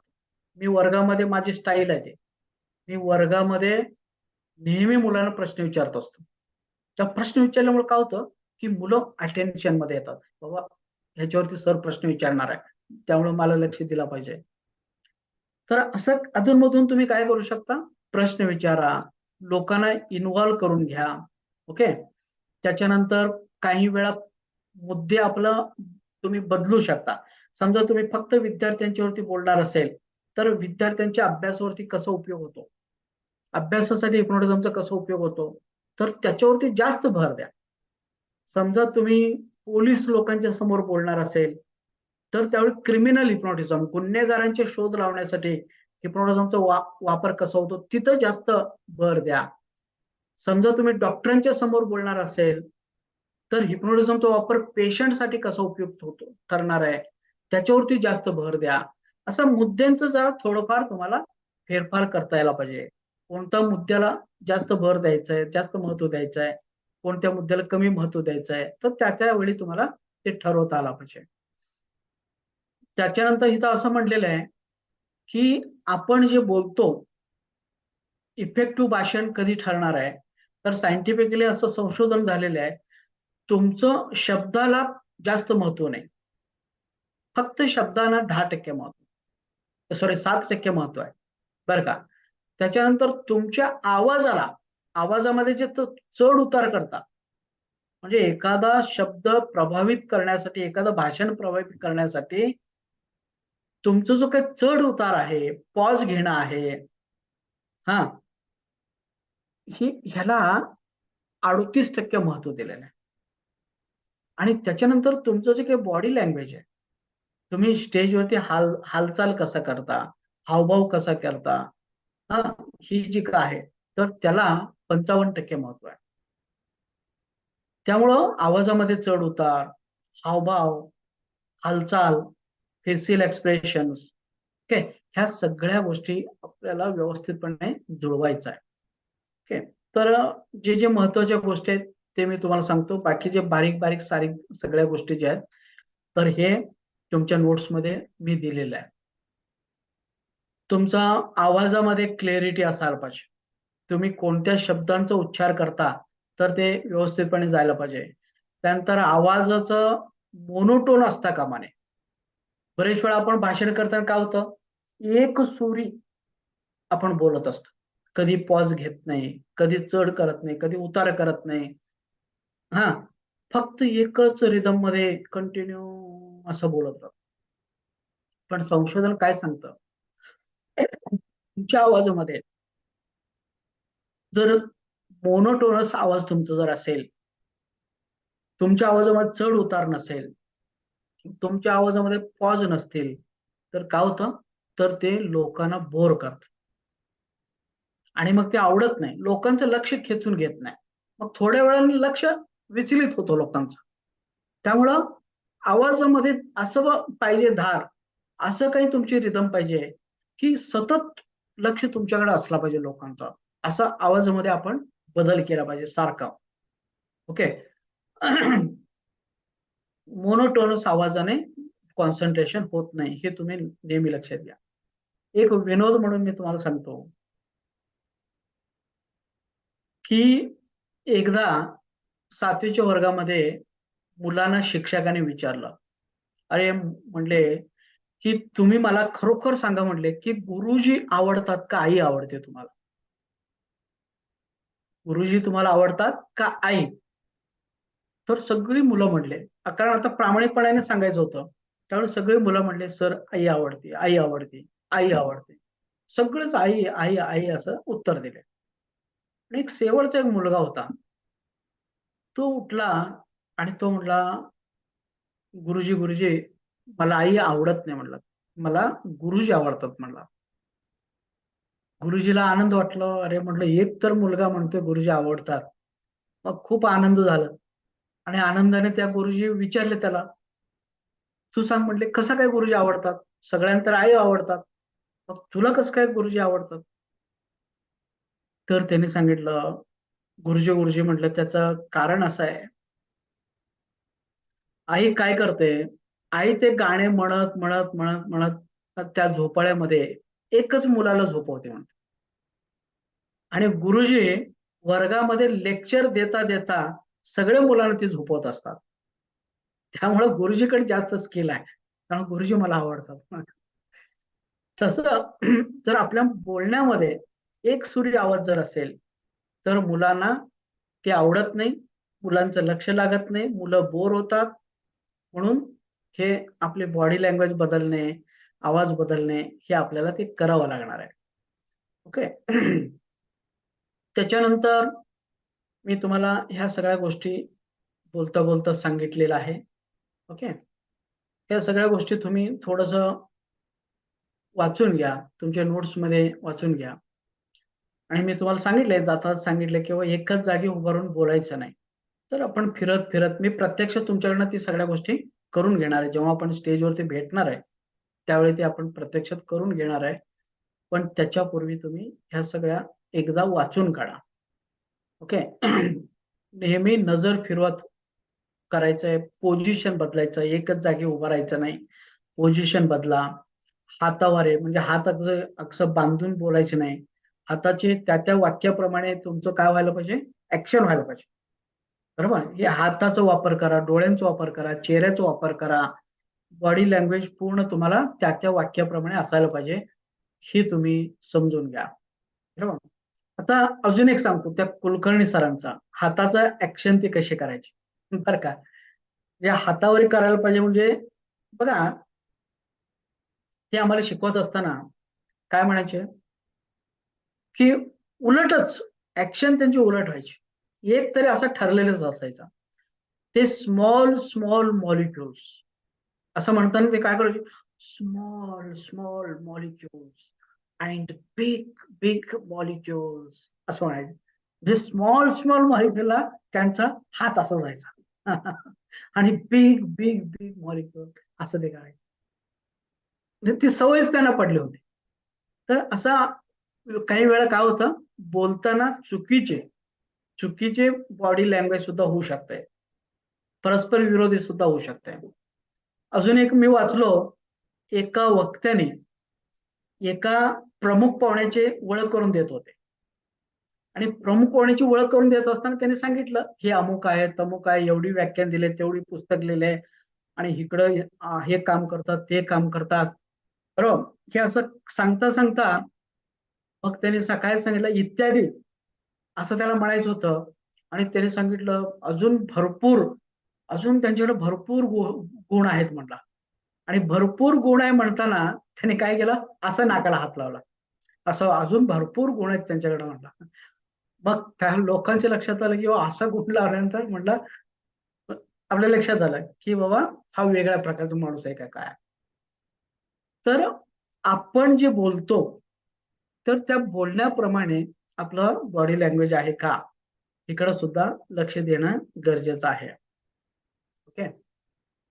तर भाषणाचा शेवट जो आहे तो आपण ते आव्हानाने करतो आणि ते आव्हान जशाचे तसे पाठ करायचे. भाषणाचे मुद्दे इकडं तिकडं झालं तरी चालते, पण शेवटी आव्हान म्हणून एक आहे, तो फार जबरदस्त आहे, फार महत्वाचं आहे. हे का महत्वाचं आहे वगैरे मी नंतर सांगतो. पण जसंचे तसे ती पाठ करायची, त्याच्यामध्ये काही बदल करायचा नाही. तर तेवढंसं काम करा. आणि त्याच्यानंतर भाषणाच्या शेवटी वगैरे म्हणजे जनरल विषय सांगताना कधी पण काय करायला पाहिजे, एक समरी घ्यायची की बाबा आता भाषण मला संपवायचं आहे. तर आपण काय काय बघितलं बघा, उदाहरणार्थ हिप्नोटिझमचा वापर लहान मुलांच्यासाठी होतोय, विद्यार्थ्यांच्यासाठी होतोय, व्यक्तिमत्व विकासासाठी होतोय, मानसिक विकार बरं करण्यासाठी होतोय, मनोशारीरिक विकार बरं करण्यासाठी, अंधश्रद्धा निर्मूलन करण्यासाठी, गुन्हेगारांचे संशोधन करण्यासाठी, त्याच्यानंतर हवे ते मिळवण्यासाठी, इच्छा पूर्ण करण्यासाठी आणि करमणुकीसाठी. तर इतक्या हिप्नोटिझमचे उपयोग होतात. असं आपण काय करायचं, जे का आपण भाषण केलो तर त्याचं पुन्हा एकदा शॉर्टमध्ये रिवाइज करायचं. आणि मग त्यानंतर आपण सगळ्यांचं धन्यवाद करून भाषण आपण संपवत असतो. तर या पद्धतीने आपल्याला एक चांगलं हिप्नॉटिस्ट म्हणा किंवा चांगलं वक्ता होण्यासाठी ह्या सगळ्या गोष्टी करायच्या आहेत, त्या अंमलात आणायच्या आहेत. आणि सगळे मुद्दे जितकं जास्त मुद्दे अंमलात आणता येतील आणि तेवढं अंमलात आणून एक चांगला वक्ता आपल्याला बनायचं. फक्त हिप्नोटिस्ट होण्यासाठीच नाही, तुमच्या आयुष्यामध्ये तुम्हाला एक चांगलं वक्ता बनायचं असेल, प्रोफेशनल वक्ता बनायचं असेल, राजकारणामध्ये उतरायचं असेल, समाजकारण करायचं असेल, समाज प्रबोधन करायचं असेल, तर वक्तृत्व कला असणे गरजेचं आहे. आणि त्यासाठी लागणारी सगळी बारीक सारीक जे मुद्दे आहेत मी तुम्हाला एक्सप्लेन करून सांगितलेलं आहे. आणि ह्याच्यामध्ये आणखीन काय तुम्हाला विचारायचं असेल तर तुम्ही मला विचारू शकता आणि त्यानंतर आपण थांबू. हा, आणि क्वेश्चन आन्सर झाल्यानंतर मी तुम्हाला सांगेन की बाबा आपल्याला एक 4-5 दिवसाचा ब्रेक असेल, त्या दिवसामध्ये संपूर्ण नोट्स वाचून काढायचं आहे, भाषण पाठ करायचं आहे आणि त्यानंतर मी तुम्हाला नोटीस पाठवेन आणि त्या दिवशी तुमच्याकडनं फक्त भाषण म्हणून घेतलं जाईल आणि मग त्यानंतर राहिलेला जो थेरॉटिकल पार्ट आहे तो 2 दिवसामध्ये संपवला जाईल आणि त्यानंतर मग आपण भेटणार आहोत. ओके. तर आता तुम्हाला काही विचारायचं असेल तर तुम्ही मला विचारू शकता. थँक्यू. तुमचा माईक ऑन करा, व्हिडिओ ऑन करा आणि मला प्रश्न विचारा. हा सर, आवाज येतोय का सर? नमस्कार. हा, येतोय. नमस्कार, बोला. हा. सर, आता तुम्ही सांगितलं की आपलं हिप्नोटिझम वरती आपल्याला भाषण द्यायचं, तर त्यासाठी कोणते कोणते पुस्तकं वाचावीत असे नाही नाही, मी तुमचं? भाषण तुम्हाला रेडीमेड दिलेलं आहे. हा तुम्हाला हा. काय करायचं, तुम्ही नवे अलीकडे ऍड झालं का? नाही नाही नाही. हा, म्हणजे आपल्याला आपल्याला अजून सखोल ज्ञान किंवा त्याच्यावरती काही माहिती अजून, तर कोणते पुस्तकं वाचावीत? नाही, तशी भरपूर पुस्तकं आहे मार्केटमध्ये बरं का. तुम्ही हा हा एक लक्षात घ्या, एक डॉक्टर नारायण दत्त श्रीमाली म्हणून हिंदीमध्ये पुस्तक आहे. हा. तर ते जबरदस्त पुस्तक, मला आवडलेलं सगळ्यात जास्त पुस्तक आवडलेलं. त्याच्यानंतर पी.सी. सिंह म्हणून एक हिप्नोटिझमचं पुस्तक आहे. तो कसं मला वाटतं आउट ऑफ प्रिंट असणार आहे ते कदाचित. त्यानंतर मोहिनी विद्या म्हणून अल भागवतांचं पुस्तक आहे. ही 3 पुस्तक मी वाचलो आणि फार जबरदस्त पुस्तक आहे. तर ते तुम्ही वाचू शकता. Okay sir, thank you sir. आणि कोण आहे बघा, काही क्वेश्चन असेल तर विचारा, नसेल तर आपण इथं थांबू. हा, ठीक आहे. काही क्वेश्चन नसतील तर आपण थांबू. तुम्हाला आता काय करायचं बघा, एक 4-5 दिवस आपण म्हणू, तुम्हाला काय करायचं आहे, संपूर्ण नोट्स प्रिंटआउट काढा, वाचून काढा. भाषणाचं मी स्वतंत्र नोट्स दिलेला आहे. तो भाषण प्रिंटआउट काढा आणि भाषणाचे जे रूल्स आहेत त्या नोट्स मधलं सगळं वाचा आणि त्या पद्धतीने भाषण बसवा आणि भाषण एकदम परफेक्ट करा. आणि मग त्याच्यानंतर फक्त तुम्ही काय करायचं नाही, वाचायचं नाही. त्या जे काही हिप्नोटिझमची जी सूचना आहेत तेवढं मात्र वाचू नका. मी ते सगळं तुमच्याकडनं बसून घेणार आहे नंतर, प्रत्यक्षात ती बसून घेणार आहे. तर नोट्स वाचा, भाषण पाठ करा आणि तुमचं पाठ झालं, असं झालं की आपण एक 4-5 दिवसामध्ये पुन्हा आपण भेटू आणि मग त्यानंतर मग मी तुम्हाला राहिलेला जो काही पार्ट आहे, म्हणजे प्रत्यक्ष स्टेज हिप्नोटिझम काय आहे आणि स्टेज हिप्नोटिझम करण्यासाठी काय काय गोष्टी आहेत, तर ती आपण नंतर बोलू. ओके, ठीक आहे. मग आज आपण इथं थांबू. हं? आणि मग त्याबद्दल बोलू. मला वाटतं नोट्स तुम्हाला सगळ्यांना मिळालेल्या आहे आणि मी तुम्हाला उद्या सकाळी व्हिडिओ पाठवून देतो. उद्या सकाळी सगळं व्हिडिओ पाठवून ते व्हिडिओ पण बघा. हा, व्हिडिओ पण बघा, नोट्स पण वाचा आणि प्रिंटआउट काढून वाचा. तसंच वाचू नका. थोडंसं ते